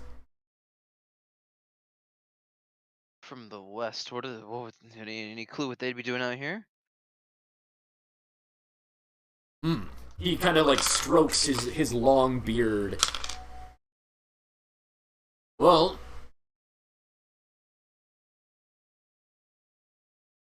I'd figure they're trying to get some sort of favor with Shang-Chi. Maybe a diplomatic agreement. Maybe they're another pirate king. Oh. Would Shang-Chi make an agreement with people like them? Maybe. Here. Well, what do you think we need to do to make our ship stick out? Because clearly, we're just amongst the crowd here. Those white sails stick out more than anything. The two of you, Lee and... Are you... Kale. The two of you are standing with them as well.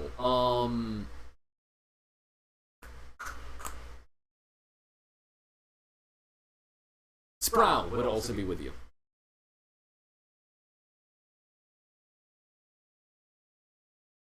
I mean, if we want to stand out, we could just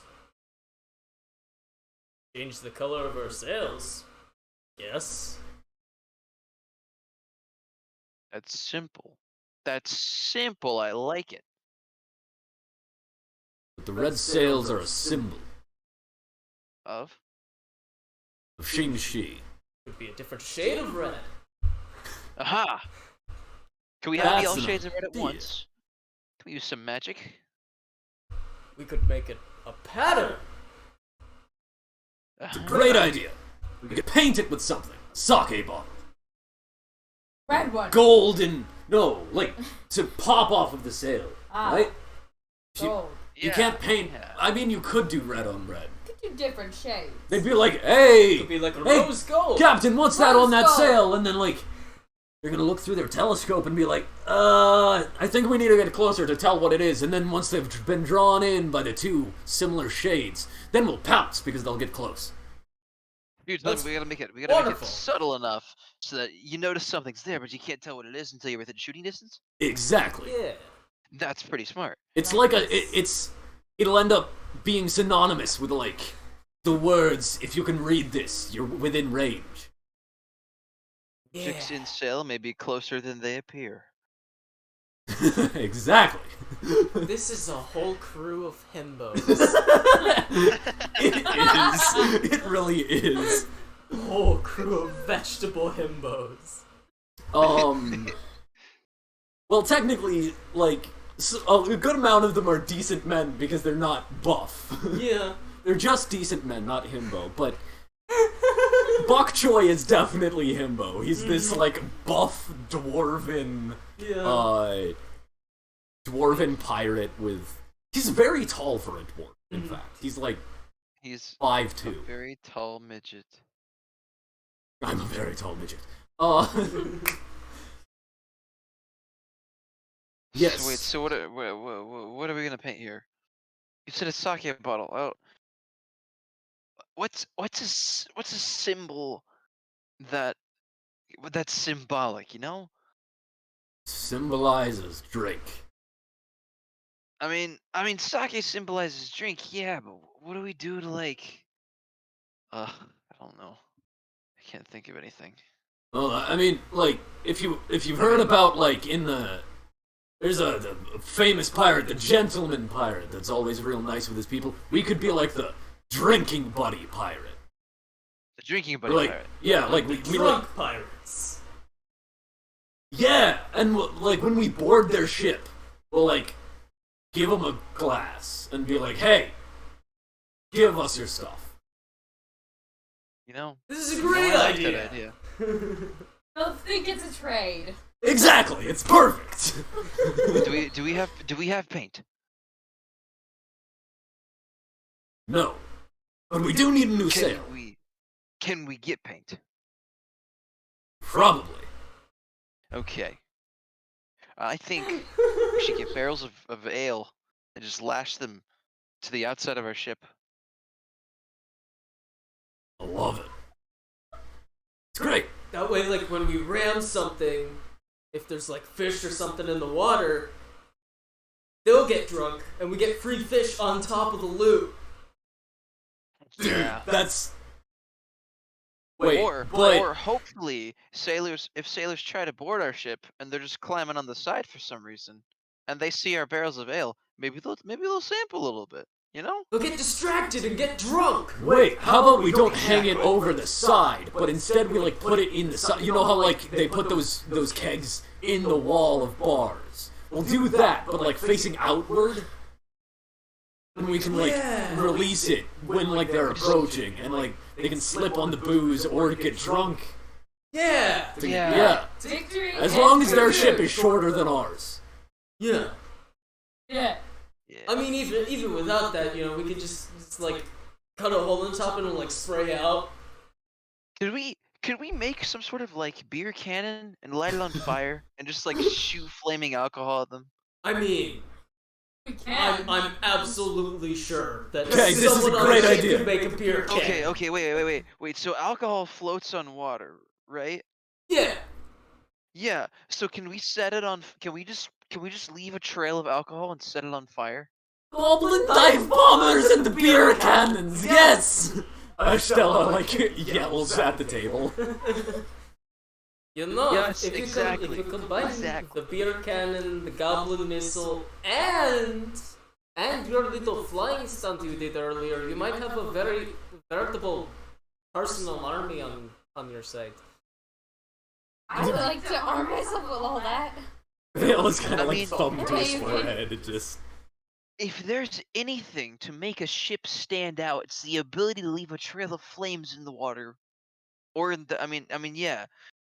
When you're fighting someone. Does alcohol float on water? Yes, it Huh. does. Water is more dense than alcohol. Is that actually true? I as the DM, I googled this. Alcohol is less dense than water. So Okay, yeah, it's yeah. put on top of water or juices. It's a great idea. We'll get, like, the cheap booze and make a flaming trail. We'll be famous. Yeah. Be like that one legend on the mainland, like the guy that's on the horse that leaves behind a flaming trail. Yes. Dude, this is great, guys. I think that's how we make ourselves stand out. We have a sail, and then... What if we do a stunt? A stunt to get the attention of Xingxi. Yeah. Yeah. We're gonna fly our sail of sake, and she'll have to get close enough to see it or whatever, right? Yeah. But what will get her attention in the first place? We're gonna make a ring of fire around the island. Or at least around the bay. The island might be a bit too long. It's a big I island. like That I island! like He it. points out to the ocean. There's a smaller island. Make a ring of fire around that island. Okay, we're gonna need a lot of rum.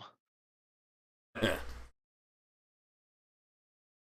So, bok choy, paint. You guys, with me, rum. Right? All right. Alright then. I'll go get the sail. And, new sail, get in and be like, hey, I'm a cool pirate. Give me a good sail. And Exactly. then go and do our game. Heck yes. So what you want, boys? I mean, there are merchants up north on this big island coming out of. There's a lot of A's and it starts with an M. Nope. I mean, if you guys want, you could actually make a history check to try to remember the name, which means I will Google it. Because the can I petition that it be called Murta Potato? like the actual name is like M-A, continent A, continent A, comma A. I'll have Kill do it. He probably doesn't have high intelligence, but It's a freaking absurd name that I decided to just have you guys meet at the island because I couldn't reliably pronounce the place. Kill got a 5. Kaylee got a 4. Shoot, I forgot to. Because I'm a fool. Yes, I will quickly look up the map. Yeah, so discuss how you guys are going to obtain said booze. How much money do we have? I mean,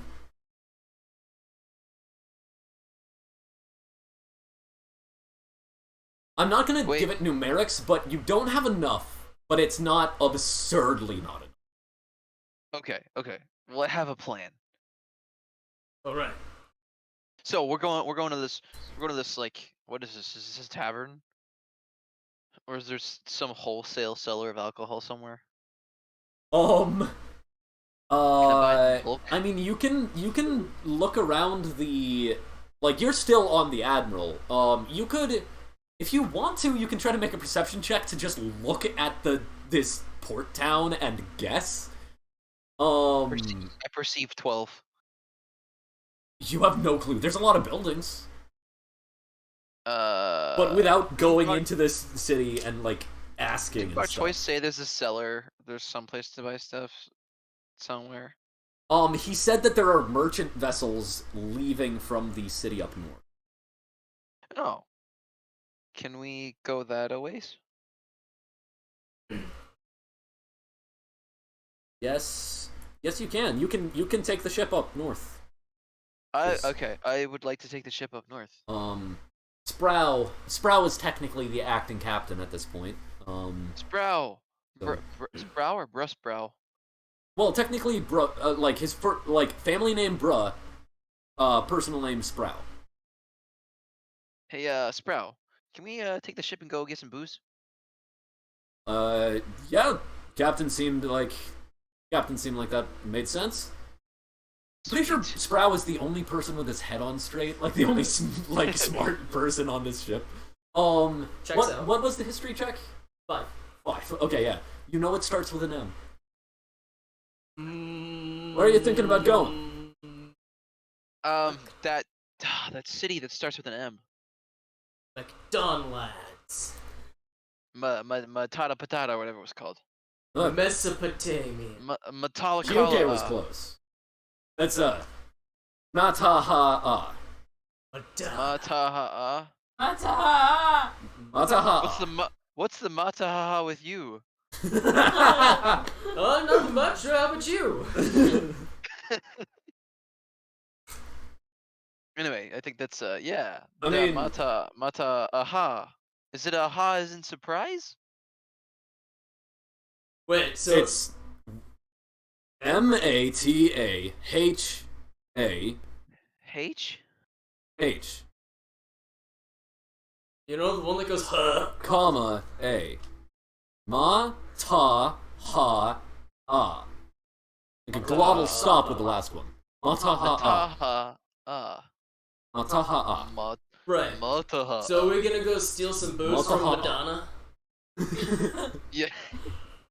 I don't know who this Madonna is, but if she's got boost to steal, then sure. I mean, that's the place we're trying to pronounce, isn't it? Yeah. Yeah, Well, I don't know Ma- for Ma- stealing. Maharaja. If we can acquire it in a way that's not too legally questionable. So, like, if we steal it quietly. Yeah. Steal some quiet booze from Quiet Mahalaska. booze. Ah, Yeah. yes, the famous stealth booze. Yeah, you know, like you drink it, it makes you quieter. Yeah. Right. That's pretty interesting. I mean, that's weird all stuff booze if you wizards drink it. get up to. That's all booze if you drink enough of it. You're right. Can't believe I never thought of that before. Okay, everyone, we're setting sail. Right. Those of you guys go with Bok Choy. He's gonna need you for the sails. We're going to Nebraska. About like an hour of sailing later, you kind of sail up north. Okay, see that? Sproul hands the telescope to Kyuke, and like points to a place. You look and see kind of the light from a harbor. Now that's not Mataha'a. That's their port. Mataha'a is up in the mountains. But that's where the ships come in and out of. Now, Wait. make a perception check. I perceive with my little Eve. 17. Okay. You see, one thing that you see is that on the outermost piers, it's actually kind of, there's like a bay. And on either side of the bay, there are like these piers that have several ballista on them. And you notice like large chains, by the ballista, and then you see even larger chains kind of between the two, running into the ocean on either pier, and large cranks, like multi-man cranks near those large chains that they're partially coiled around. That's the first thing you see. Then you see a few stationed vessels that have significant cannons on, that look like probably they're defensive vessels. Quick question, Sproul. Yeah. How notorious are we? Well, does depend on the sail we're flying. We took it down. We could put up the white sail. Be more subtle. Okay. I think we should, considering they have big ships and big chains for some reason. Chains. I don't know. I have a very Well, yeah. strange feeling that if they see what looks like a pirate ship coming towards their port, they're gonna raise like some sort of seawall or like a bunch of spikes or something. Well, you guys are the boarding party. You guys discuss the plan. Okay, guys, swap out the sail. Everything's bigger in Magalaka. QK, are you continuing to look? Yep. Okay. As you continue to scan, like, you see some merchant vessels that are coming in and out. The merchant vessels, you can tell, are relatively unguarded. They're the standard merchant vessel, the kind you hit normally.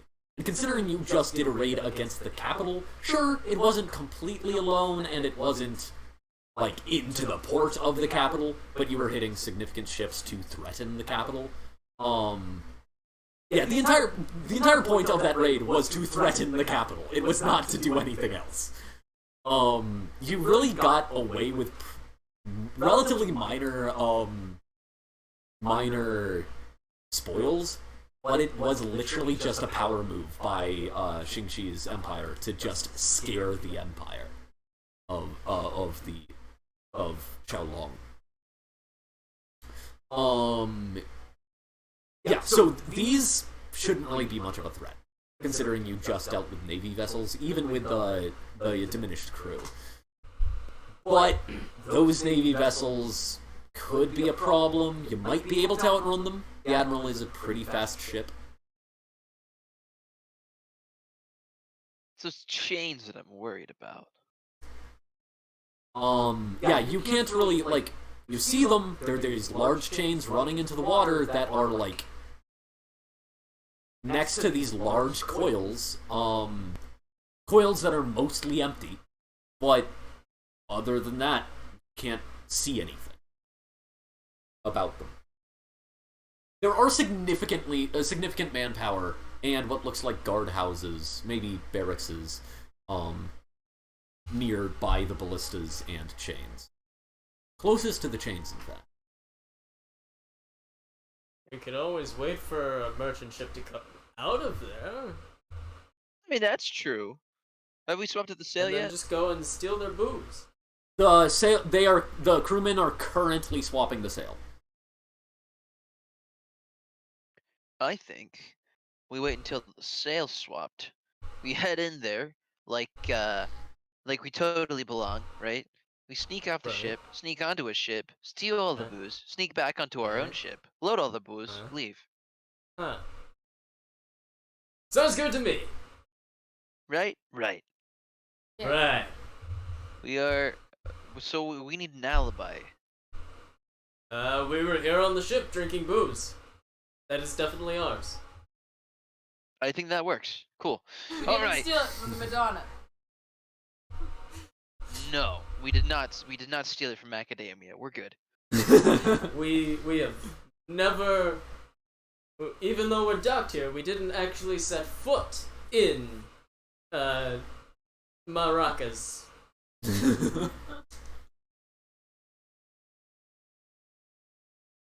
Okay, so you're sailing towards Mississippi. Yeah. as you sail in. The sails have been switched as you sail into the harbor. And Welcome to Melonwood. yeah, so you Your sword Montana. is really great. yeah, you dock at the pier, and you see an official approaching. Okay, wait, guys, act totally not suspicious. Got it. Oh yeah, Yes. As I've got the Sproul perfect alibi. Sproul gives you a pointed look, QK. Yeah. And kind of like as if there's a question in the air that he's not saying. Sproul, you give me a pointed look as if there's a question in the air you're not saying. Want to handle it, or do you want me to? Oh, I got this. Okay. Yeah, he kind of like goes and begins to casual he waves down a couple of people as they go below deck. QK, you recognize it as they're getting armed. Like, they're not gonna come to the deck unless things go down, but the crew, like, everything other than just enough people on deck to make it look like it's a normal crew are staying up. But the rest of the crew are going below deck to prepare, if necessary. Gotcha. Alright, well, I'm gonna go and I'm gonna meet this official who's coming up. Yeah. He kind of, like, walks up his long robes, and he kind of has, like, you know those, like, rectangular hats with the beads out the front and the back? That kind of hang down, those Chinese hats. And he has child of a mathematician, and I can't think what they're called. The things that were like at doctor waiting rooms for children, but Abacus. are abacus, yes. He's like coming with an abacus. And like a scribe is following after him, another person with a pad and quill. Hello, Okay. hello. May I assist you, sir? Salutations, yes. What has your vessel come to our fine port for? We are traveling actors dressed as pirates.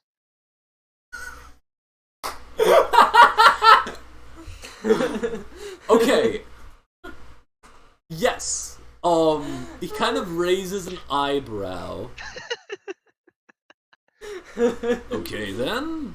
We also And- drink and sell alcohol, of which we are on short supply. Kale from the ship is like holding Lee's face in his hand and going, "Oh, Alas! Poor Toric! Okay, did I you am just say... playing dead. Okay, I want to verify what you just said. Did you just say we also drink and steal alcohol? Instead, we drink and sell alcohol. Sell, okay. Which we are in short supply. Yeah, sure, make a deception check. I'm gonna say normal, because you saying who dressed like pirates would have been disadvantage, but the Kale in the background doing his thing will counteract that. So make a normal charisma deception check. I was a little worried. Well, I rolled a natural 19, but my total is actually 26. Okay. Oh, actors and alcohol vendors. Okay, then what is your business here? Is it the acting or the alcohol selling? Both.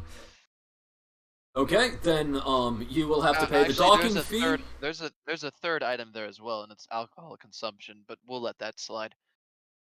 Okay, yes, then you'll have to pay the docking fee, the performance tax, the vendor's tax, and the I had a word, shoot. Oh well. And the drinking tax. Settle the taxes. I'm just kind of silent, and then just you guys charge people to drink. I lean over to Lee and go, is that a real tax? Is there do you guys have a tax? I think they're tax? making it up. What is the deal? For a small fee, I can explain the system to you. I'm starting to he's a catch your drift. bureaucrat. Well, if you want me to pay your tax, you're gonna have to pay me a paying taxes tax. I don't pay taxes for free. It's hard work. Yeah, that's how things work in this land. I'm gonna say either a deception or intimidation. Deception. I'm doing deception, bro. 21. Now, intimidation doesn't necessarily mean you're like, ugh. It could just be like, wow, this person means business. Okay, right? Deception is my whole shtick, so yeah. 21.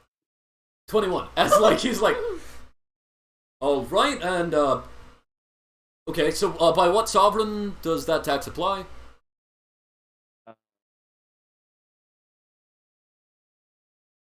The whole By what Gluck sovereign Gluck. does your tax apply?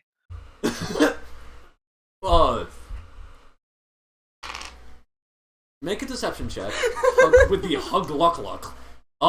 Disadvantage.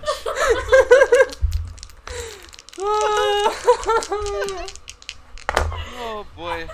That's a nat one. He kind of like looks at you.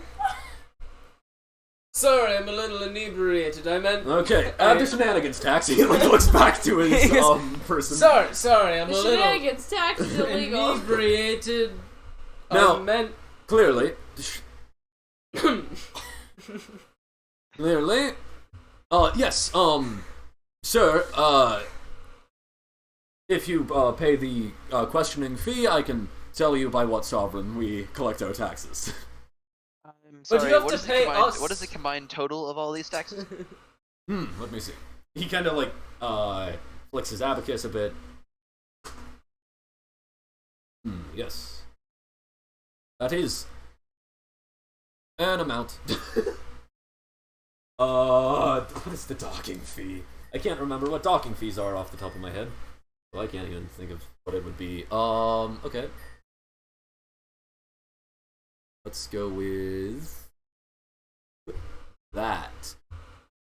What type of dock did you dock at? Did you dock at, like, did you, like, purposely go to the, like, smallest, dinkiest looking dock? Or did you go to, like, closer to where merchant vessels are? As close to the merchant vessels as possible, of course. Okay.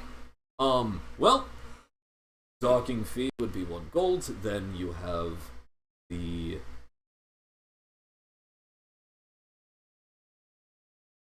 $5 per tax. You had shenanigans tax, the drinking tax, the performing, and the vending tax. That is docking fee of 3 gold. The fee expands 1 per day after each day becoming an additional gold piece. So tomorrow 2 gold pieces, next day 3. So it's 3 gold. So 3 gold is the docking fee including taxes. For tonight. Ah, I see. Well, let's take that and subtract that from what you owe me since I charged by the second. And we have that'll be 2 gold, please. Make a deception check. With disadvantage, I am gonna say with disadvantage. Actually, no, because he genuinely believes you are like of some sort of sovereign. Disadvantage, and the lowest natural number I rolled is 15 anyway. So plus modifiers is like over 20. It's like, all right, understandable. Yeah, could I get an invoice for that? A receipt for the details. You're gonna have to pay extra. I think he's making things up at this point. Okay, how much is the information tax? Information tax should be for you. I'll make it a copper. Alright then. I will point out that it does mean you'll have to write a receipt. Yep. Okay, yeah, he gives you 2 gold and a copper. Alright, you'd like a receipt? Well, I'll go ahead and send all this information up to my people on deck, and we'll have them get a receipt out to you as fast as possible. Thank you for your time. Of course, thank you. And he leaves. So I'm going to I'm gonna go to the squad and okay, so we just had him pay us for docking. But he needs a receipt. So if you can just take a piece of paper and write a bunch of important sounding words and add numbers to them that total up to this, then I think we should be good. Is this a bad time to mention that I don't know how to write? Or read? No. I know how to write, but not to read. I don't know what I'm Someone writing. here know how to read. Anyone? You can make an intelligence save to try to remember if anybody knows how to read. I'm saying that out loud. Right, yeah, no, the people on deck kind of like look at you and like shake their hands slightly. I mean, I got 7 on my intelligence check. I can try. Not. Okay. I recognize a couple words. Like what? Booze. I know a bunch of swears. That's a good start. You know a few that would be a little more colorful than the others, and that he might not know? If Yeah. So, you can probably write those down. Yeah, I do. I know some Faerunian swears. Ooh, just know how to write the word tax after that, and you should be good. This one Faerunian guy I ran into one time. Some halfling. He taught me this word. I think it was cunt. That's the word.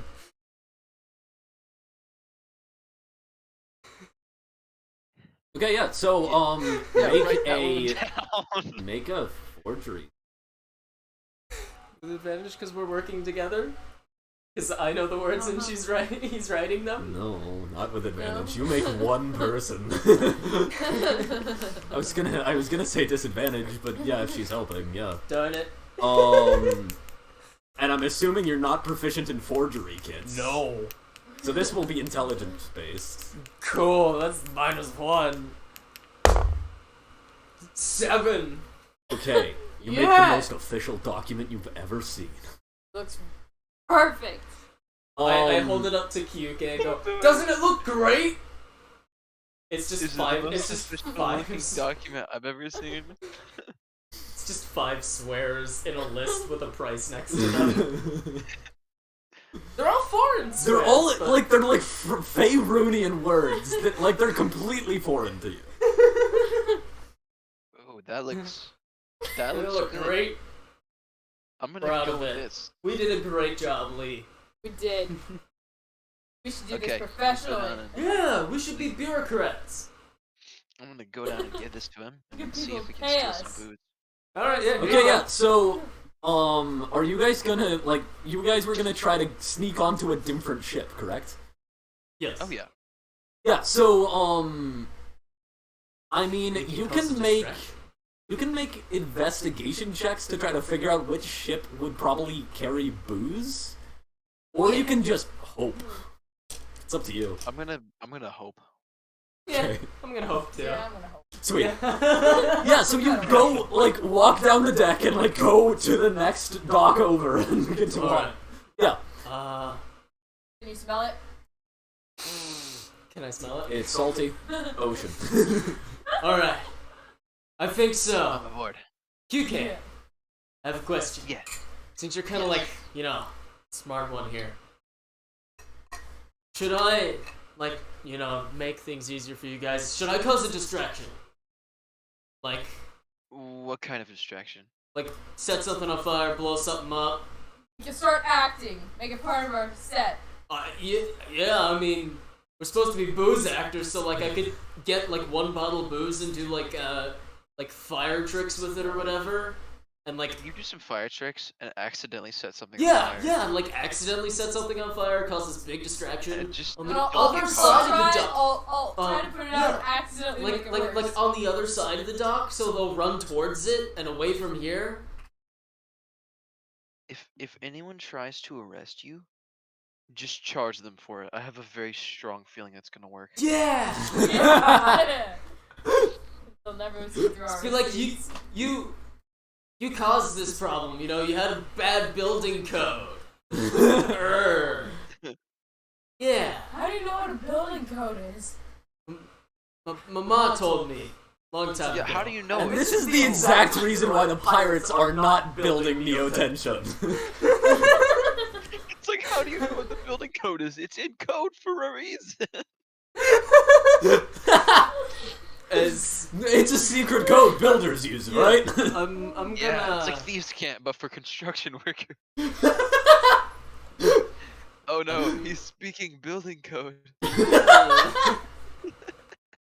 I'm take like a flask and go like to the other like around the Yeah. corner and like kind of other Yeah, end. so I'm actually gonna, like, you guys are gonna go away, but Kyuke can't tell the story of what you Yeah. did, because he wasn't there. Yes? Yes. Unless I was there. Sorry? I probably wasn't there. Yeah, I will be right back. I probably need to head out soon.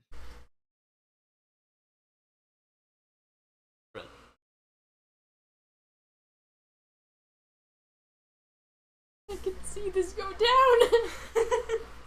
I want to know what happened so bad. We might be able to encounter the aftermath of this. Yeah.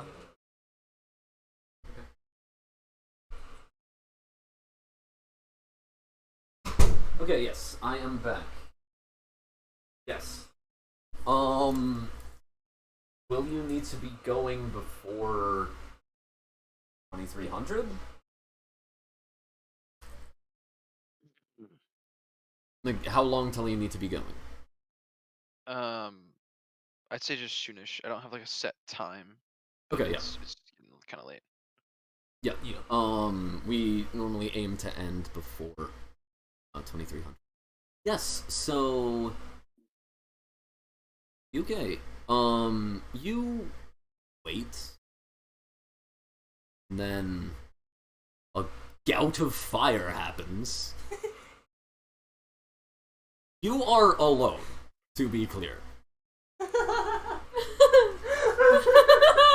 Like, you guys never said you brought any other crewmates with you. We are all idiots. Not just the characters, us. What do you want to do? You okay? I'm just gonna keep stealing. I'm just gonna look around for alcohol and not concern myself with the Yeah. goings on. Make a stealth check to try to like sneak onto the ship. Yep. Okay, and we have natural 20. Yeah, as you just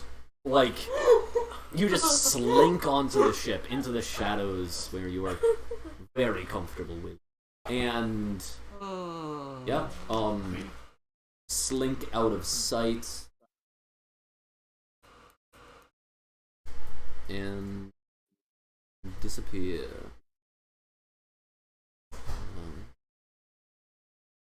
Hey, wait. Just like to throw out that at the table in present where Kyuke is telling the story, Vind is just like captivated. Like just wow. I can't believe that those many taxis exist. Or he's like now just sitting on Vin's shoulders. I don't know how she ended up there.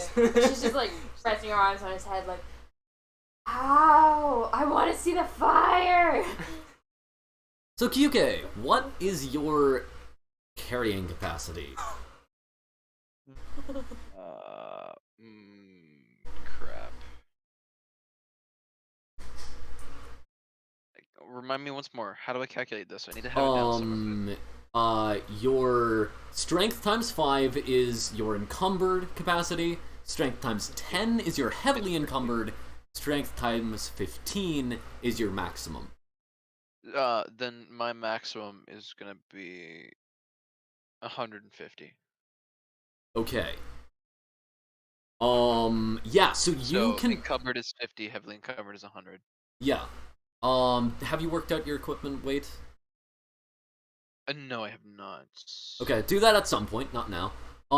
Yeah, so you manage to, like, lift one large keg over one shoulder, and then you can try to pick up another one. You think you might be able to carry it weight-wise, but it's cumbersome, that's the problem. So you can try to make an athletics check to attempt to carry two. Okay, I'm gonna try to carry 2. Oh, crap. 8.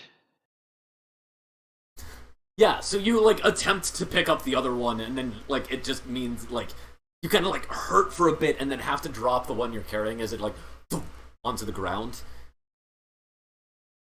As it hits you fully. I can only carry one keg. How is that gonna be enough to set a sizable fire in the ocean? Wait, I have a plan. Is there rope on this ship? Yes. Okay. Well, I'm gonna pick up barrels one by one, and I'm gonna take them to the upper deck, and I'm going to lash them together, and I'm going to drop them all in the ocean, and they should float. Okay, yeah. Make a stealth check to try to do that subtly. Another natural 20. Wow. Okay. You have to wonder how much of this is unreliable narrator. Yeah. How much of his story is just really built up. Yeah, so you, Ori at this point is going, I don't think you're telling the truth. No. These checks out. I've seen him sneak out of our house before. But with that many barrels? No, there was only one at the time. Still a lot. As yeah, you had chucked these barrels overboard and eventually it made essentially a raft. So I'm gonna just get onto my barrel. I'm just gonna grab an oar. I'm assuming there's an oar on the ship. I'm just gonna grab an oar and get on my barrel raft. Yeah, you sail your barrel back to the ship. Throw my barrel raft Yeah. back to our ship. You row this massive raft of barrels to the admiral as they begin to pull them up. I'm gonna need both of you to make either performance checks or stealth checks to try to get out of your situation. Charisma, performance, or dexterity stealth. I'm gonna go performance. Okay.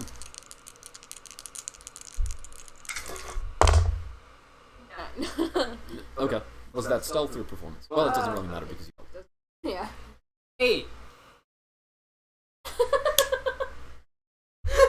As sprinting down the dock comes these two idiots with guards running behind them. Start pulling the ship out! I think we distracted him pretty well. As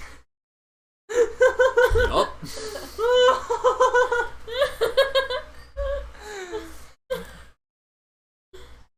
Get us out of here!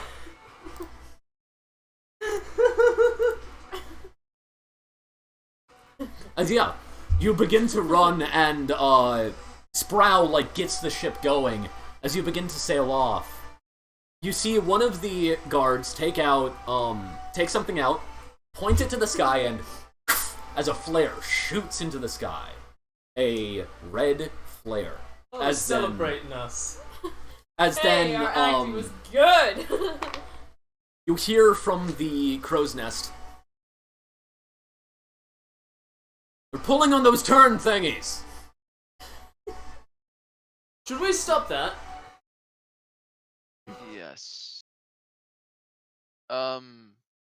Yeah, there is a telescope down on the deck. You can look if you want to as well. I'm taking a look-see. Yeah, so, there are, like, 6 people on each of these coils, and they're currently, like, coiling up, and you see chains being coiled up from the water.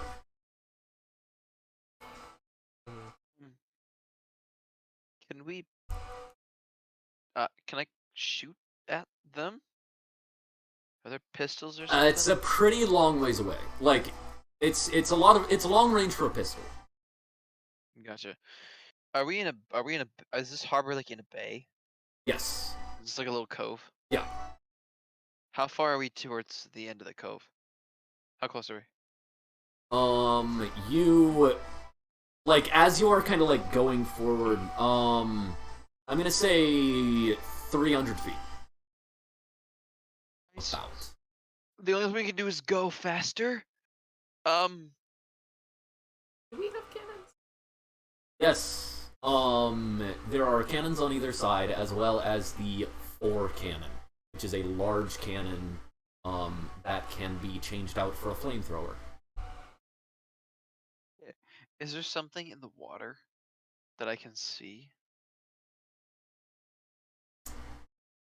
Make a perception check.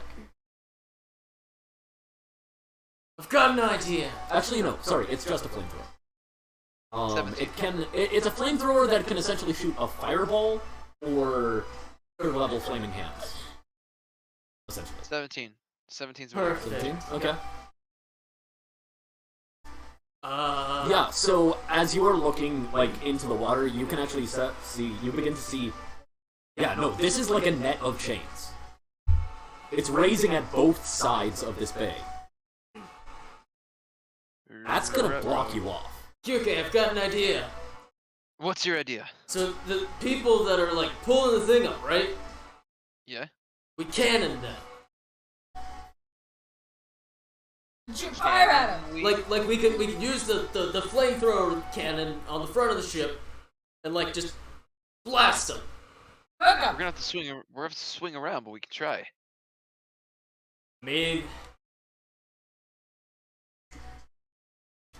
Better than stewing. Can we do an anchor turn and take a few solid shots? Well, so the flamethrowers are a short-range weapon. You will have to, like, they'll essentially have to be, like, adjacent to you ship-wise, which means, like, 100 feet. So you'll have to sail up to them first. Can we just take cannon shots? You can try to send a broadside at them. Yeah. I think we should send some of our cannonballs at them. See if we can land a hit on some of their fancy technology. Okay, yeah. Sounds great. Sure.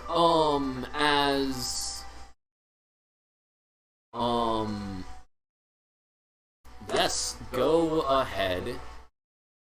And yeah, like, the ship swings to the side and fires off the blast. As, then you see, like, the cannons, like, fly off, and then you see, some people, like, quickly rush to the edge and kind of, like, begin to swirl their hands, and then push forward as you see a shimmer over the air, as then the cannonballs hit and kind of sink into the air and, like, get close to them, and then it stops, and then boom, launches back out. They have magic. And, the cannonballs, Frick. I don't remember if the elasticity spell can actually launch them directly back, Not direct. so, I don't think it's. I don't remember if you can attempt to do that, so I'm just gonna say it doesn't, but, like, the cannonballs then into the water. Well, As you're now, like, 200 feet away from the chain, as it is continuing to raise at a rate that I'm entirely certain you can beat.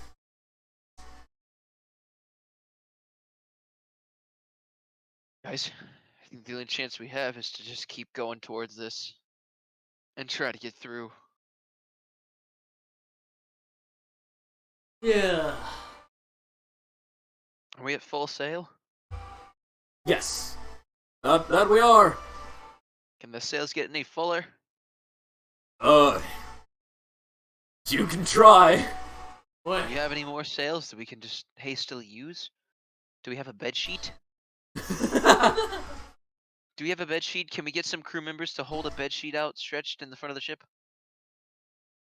Do you go yell at the crewmates Yes. to, like, go get their sheets? Okay, yeah. Get Sure. your sheets! Yeah, like, all of the spare crewmen, like, run below deck to get their bed sheets. Alright. Get our bed sheets. Alright, I have another idea. perfect. Okay. What's your idea? We're gonna use some of our bed sheets, and we're gonna try and make a catapult. And we're gonna yeet some of our booze at them and light it on fire. You guys, I feel like we need to keep the booze. No, not all of it. Just a little bit, like one barrel. Yeah. One barrel's enough. Go ahead and try. All right. I run down to grab the bed sheets. Okay, yeah. You have a bed I sheet. grab Pick the him off booze. that bed. Yeah, like, you grab, like, a keg of booze, you, like, put a fuse in it, light it, and then make, whoever make a strength attack roll, improvised weapon attack roll, to try to launch this barrel 200 feet towards the people lighting the Alright. thing. How exactly are you using a sheet as a catapult? We're gonna get one person at each of the four corners. Yeah? Kind of hold it, and then all of us just Okay. at once. Yeah. Make the roll. Okay, this with advantage? No. No? No. Okay, yeah. Alright! This is a 70-pound keg Don't that you are fail trying to me throw. now.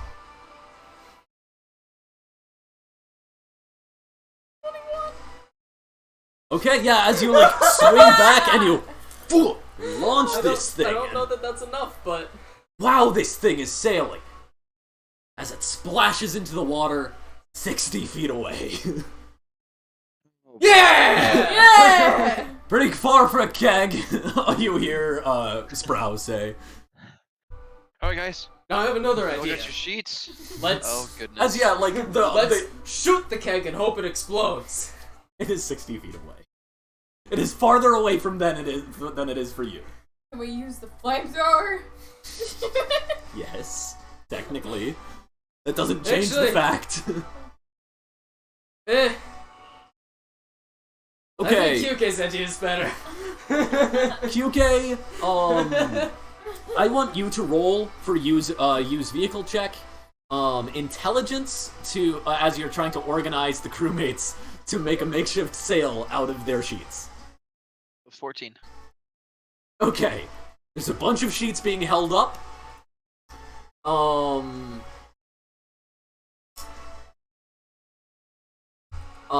And I think maybe you're moving slightly faster. You don't really know. It does look like at this point you're somewhat beating the drawing bridge. At this point, you're 100 feet away from the net being pulled upward. And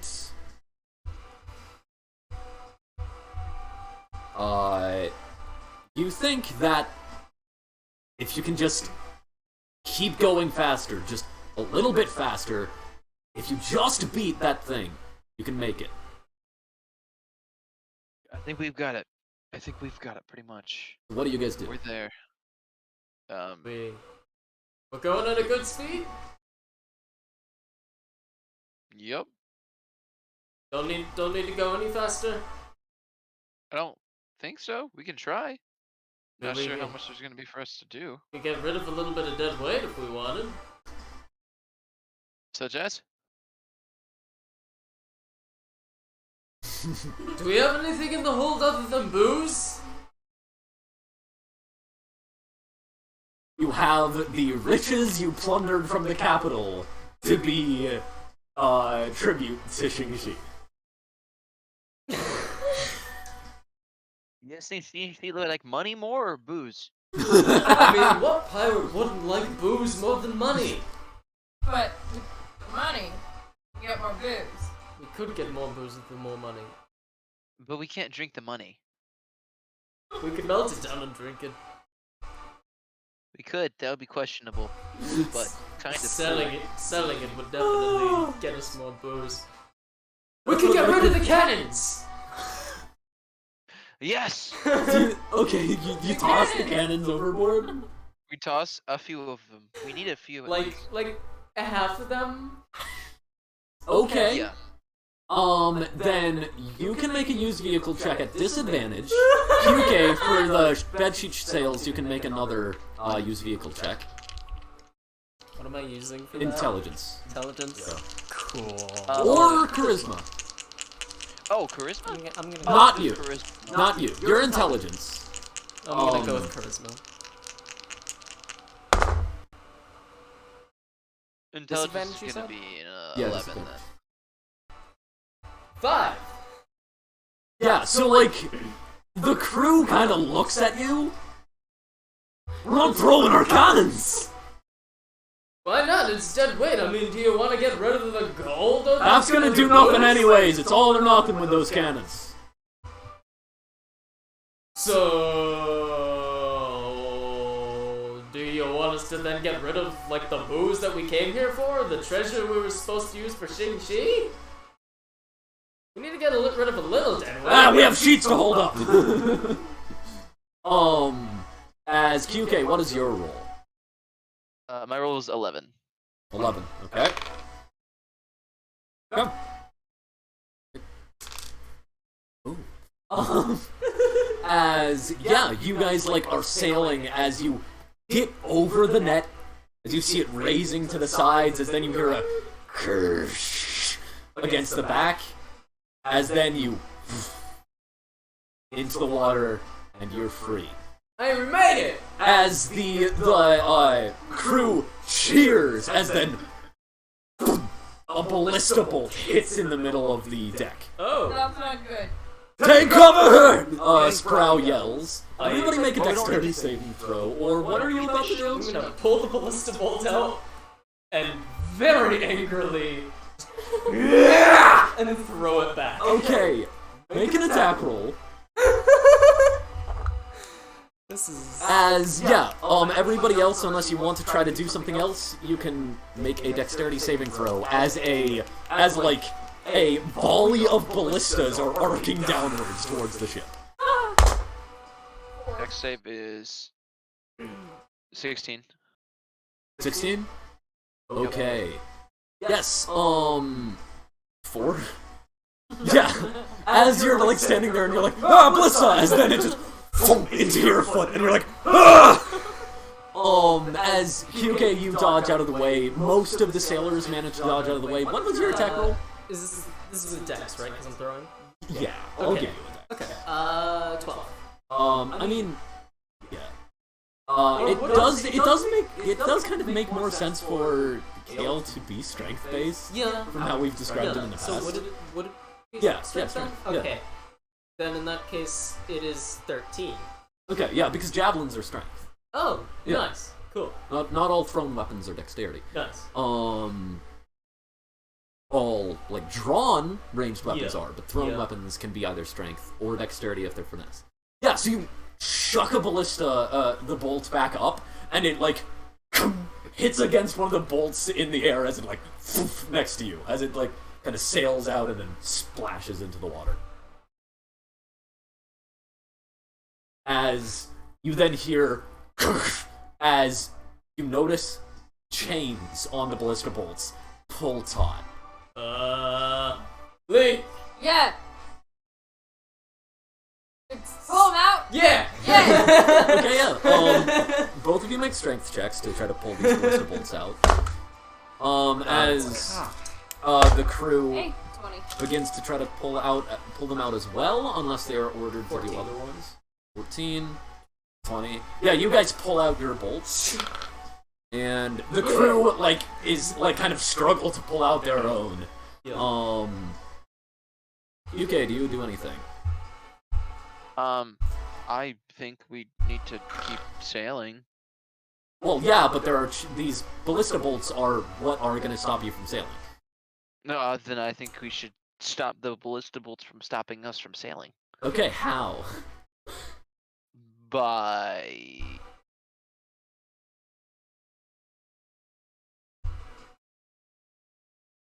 I mean, your two mates just pulled the bolts out of the deck and presumably chucked them overboard. Yeah. We can keep pulling bolts out of the deck and chucking them overboard, but at some point people are gonna die. There are 6 bolts in all. Kill already dealt with 2 of them. I'm gonna start. So there are 2 bolts remaining. As like a bunch of the crew are like pulling on one of the bolts and can't get it out. I'm gonna try to pull some bolts out then. Okay, make a strength check. I'm gonna fail. Nope, 16. Okay, yeah, you get up to one of the bolts and pull it and throw it out. As then Sprow is like struggling with the crew to try to pull out the last one. That kind of embedded itself deeper to the wood. I rush over. Yeah, at this point, you hear as, like, the bolts that you threw off are, like, whizzing across the things. It looks like they're gonna be reloaded by next turn. So yeah, you guys can try to pull out this last bolt. Yeah, I think we should do that. Is there an axe nearby? Yeah. Okay, I'm gonna grab the axe and I'm gonna try and cut the bolt. Okay, yeah, go for it. Like, not the chain, just the bolt. Make an attack roll. 13. Yeah, as you into the bolts, roll damage is a great axe. Great axe? Yeah. D12. Gonna be D12. Roll a D12. Plus strength? Yeah. 9. As you through the bolt and then slam into the wood behind it, as the chain then goes whips into the air from the tension and then whizzes across the sea. As you if they're reloading with the same bolts, don't give them the whole bolts. As you manage, sail away. Nice. Yeah, that was your adventure in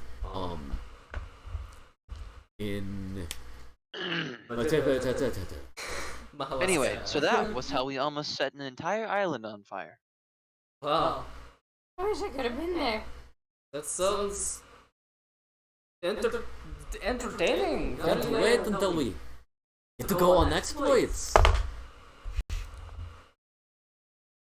It'll be very fun. Oh yeah. Maybe I'll be able to make an actual performance that makes sense. You know, she Maybe. is much better at performing than Kale is. I've seen him perform in my time when I was traveling with you guys. Not the best. Not bad, he's got some experience, but I do very much like how you out-bureaucracy talk the bureaucrat. That is stunning. very impressive. I wish I could have seen the receipt.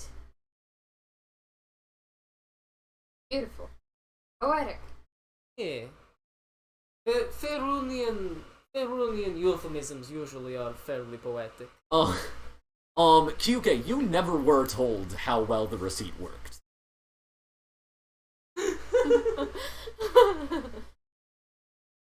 He just still has it in his back pocket the whole entire time. I think that's where we're gonna end the session.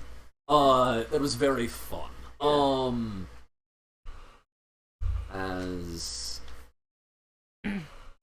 Yes, eventually, well, I'll kind of epilogue it a little bit. Eventually you do go up to the head and you get your own all of the adults of the caravan get their own mask, which is everyone actually in the caravan. Anyone who has not proven themselves yet does not get to join the caravan. Yeah. However, I would like you to make a persuasion check if you could for convincing people to join. Yeah, persuasion. Because we're gonna say that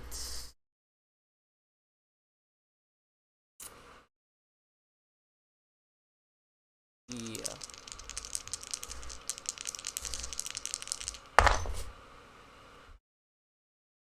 Uh, 13. okay. Actually, with advantage because of Veil.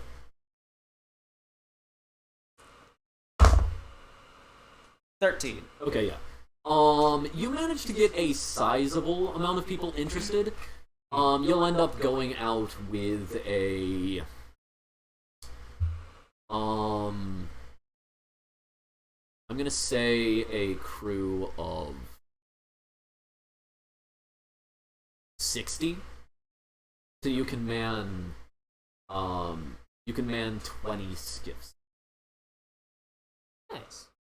And you do get skiffs that have a swivel turret, a sail, like these are more Yeah. combat oriented. Notably, it was not hard for the Vistani to come up with pirate vessels. Whatever you make of that. This To be fair, to be clear, their skiffs are not primarily pirate vessels, Yeah. but there's enough. Very quickly. But yeah, you'll end up getting your masks and otherwise, and now I need to add a mask to your character art. Shoot, I keep making work for myself. You do. Yeah, this was a very fun session. Oh yeah. Yeah. I do very much like how that crew is now depicted. Mm-hmm. It's fun. There's some character. Funnily enough, fits because. Can I request that we just add another pirate whose name is Spinch? Spinach. Yeah. Spinch. I just want someone whose Spinch, name's yeah. Spinch. Just Definitely. Spinch. Yeah. I just think it's funny because You can like, you can actually like flat out just name characters, like Mhm. characters that haven't been Spinch. named yet. You can just like get like, hey Spinch, come over here. Spinch, Karot, I mean, it's better to name them in the moment. Like, keep them in your head and then name them in session.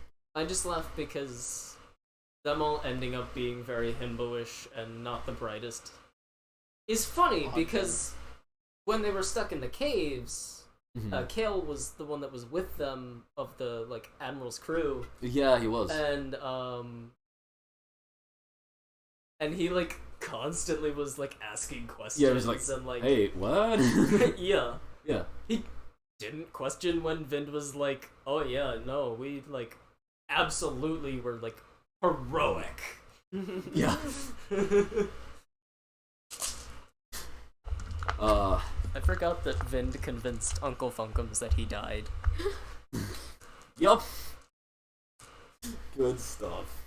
And unintentionally got him to start writing more doctrine. Yeah, so it is now canonical that the Admiral ended up drawing Xing-Shi's attention by lighting the sea on fire.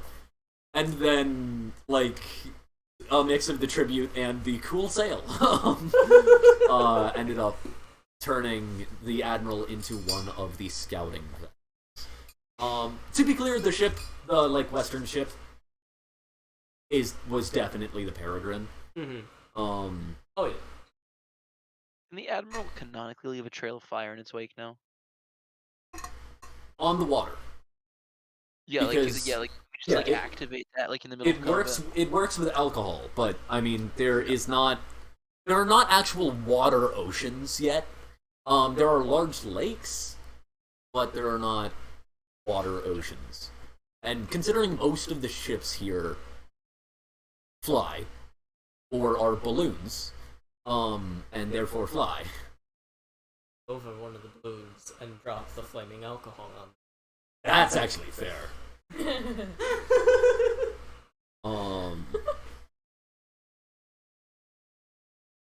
This is why it's a good thing that I'm the DM of Devil's Doubloon and not one of the actual crewmates. And also why Ferdinand is such a fun character, because he does that stuff.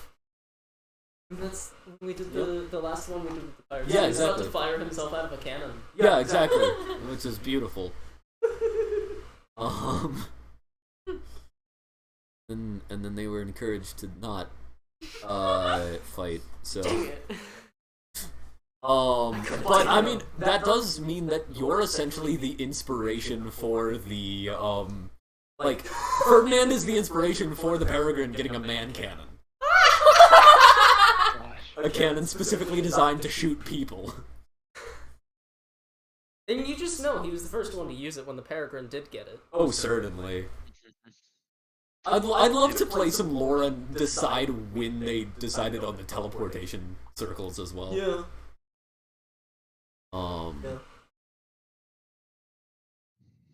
Anyway, guys, it has been fun. Yeah, it has been fun. See ya, I man. shall be gone. I'll see you guys. Good luck out there. So good. It's just gonna be a running thing now.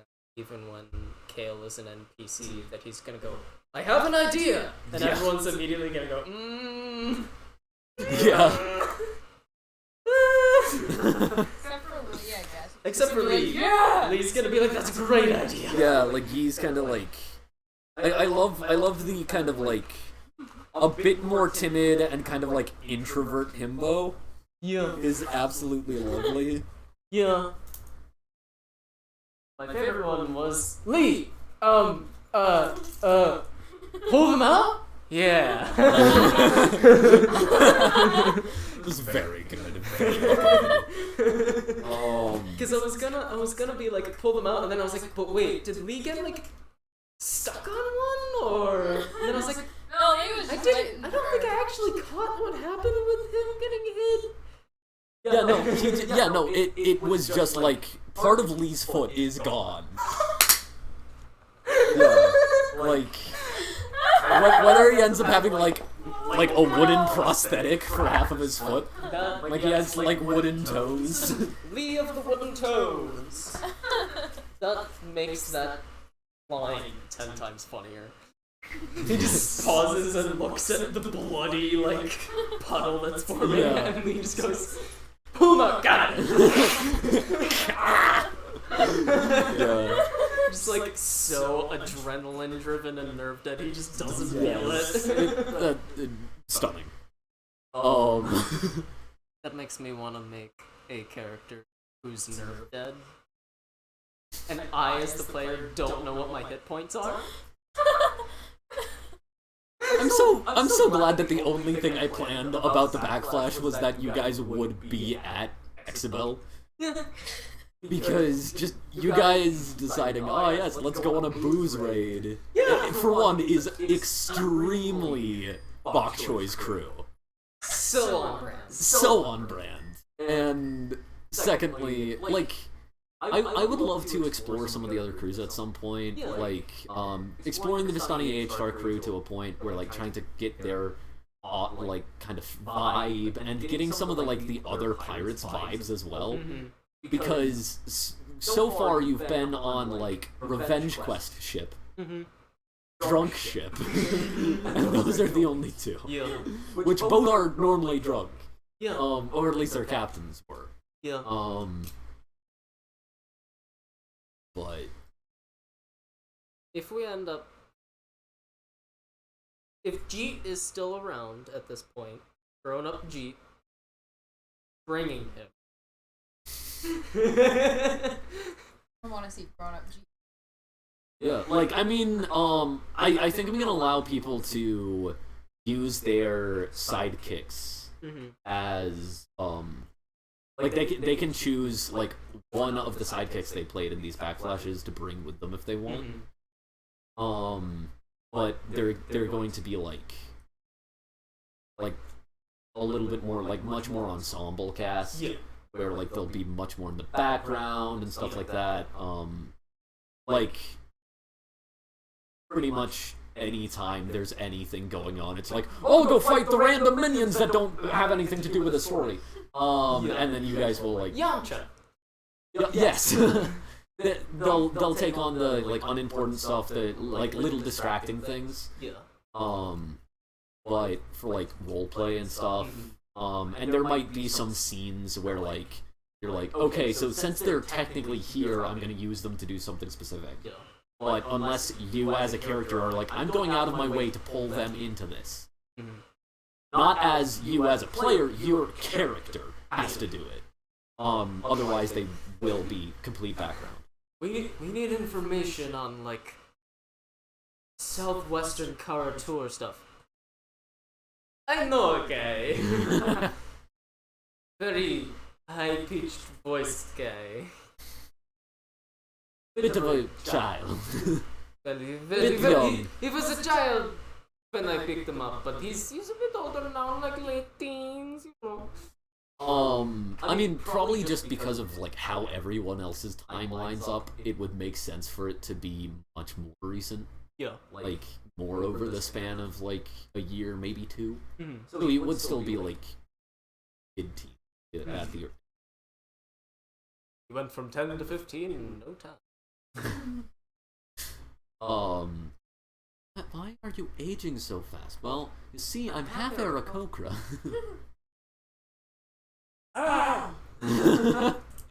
Aarakocra should. Birds have much longer life. Well, I mean, it depends on the bird. Yeah. Like, if it's like a sparrow Aarakocra, it makes sense for them to have a short life. But if it's like a parrot, Yeah. yeah, or an owl, they'd have a longer life. Yeah.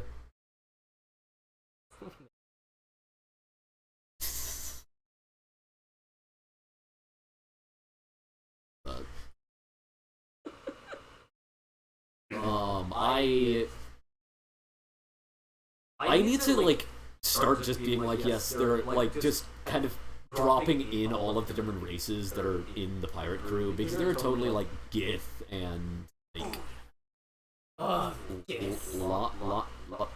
Unix or something? What are the lions? Leonids? Yeah. The lion people. Loxodon. Loxodon, the elephant people, all that, Tritons. Titans. But they're actually Fish instead of just perpetually wet. I saw a really cool I saw a really cool koi fish trident the other day. That's rad. So cool. I'm probably gonna like make one of my roommates a koi fish. A barracuda. Yeah. So one thing that I actually really like is the fact that in lore, Xiaolong, the country of Xiaolong, is like one of the most has one of the largest astral navies, like interplanar navies. And canonically, like the Sword Coast countries have like a few spelljammers. Which it's so cool that they were genuinely like, oh yeah, this nation that isn't the focus of like any stories.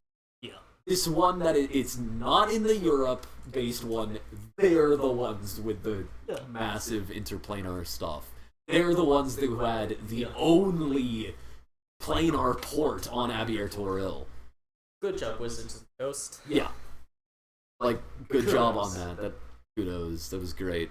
And I freaking love it because, like, in lore, they're constantly dealing with pirates. So I was able to just be like, yeah, but what if those pirates were organized? Yeah. And just base the pirates off of Qingxi, pirate queen of China. Really cool pirate character. One of the few notorious pirates who were able to just retire. And would constantly threaten China's navy, which is freaking hilarious.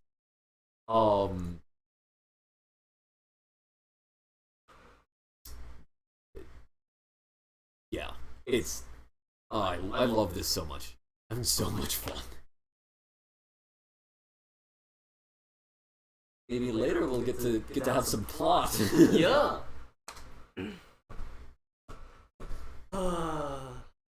I think the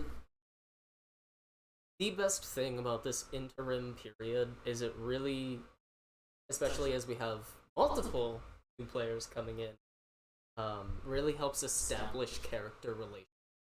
Yeah. Like even in the first couple episodes, how Vind and Yi developed, and how Vind and Miki developed, and how Vind and Kyuke are developing. Yeah. Ori and Kyuke. Yeah, it really does help develop things. Yeah. Now that Ori knows that the front of the Admiral has a flamethrower on it. That is dangerous knowledge for Yeah. her to have, and now she has it. Vind needs to get 4 backpack leashes. And just one for each of them. I do really like that, like, we got to, like, describe a bit what the Vistani are like. Yeah. Having the, that like... sequence with the zip lines was beautiful. Yeah. Like, Kyuge's maddening string of 20s and 1s. Yes! Was stunning! You know, the interplay of passing Ori back and forth. Yeah. I really liked it. That was a very cinematic scene. Very good. It felt very treasure. That was not necessarily the goal, but it was like that kind of energy. That or like Boomy and Aang riding down the message chutes in not Bossing, in Omashu, yeah. Yeah. Like that was the kind of set piece that I was like is like just fun and That's something. yeah.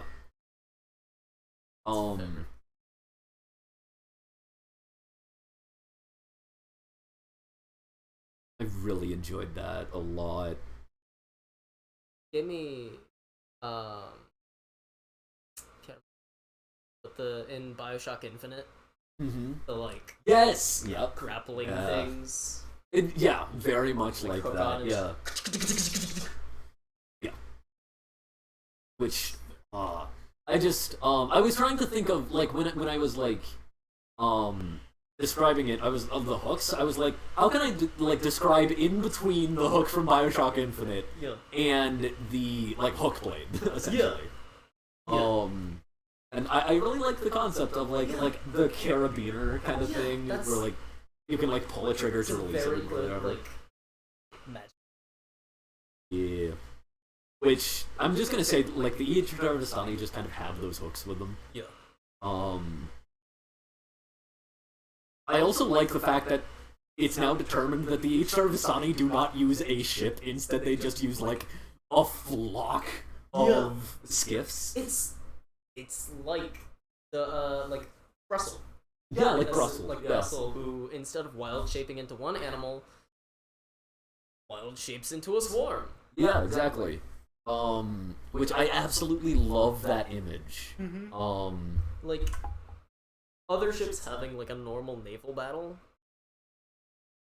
and just the Yeah. H-Star Vistani just Yeah, it's like fighters, like in like a space scene. That's essentially what the EH Vistani's fight, Yeah. like ship to ship fighting will be. Yeah. Is they're just like zipping around, like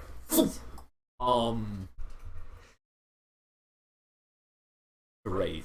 been steering Ori on the gun. I love this.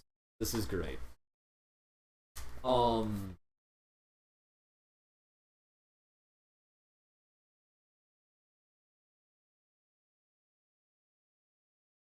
I am looking forward to doing a equipment thing in the beginning of next season.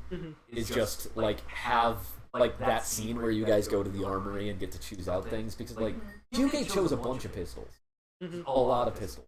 I might have forgotten about. I don't know if he remembers that, but he just chose a lot of pistols. Yeah.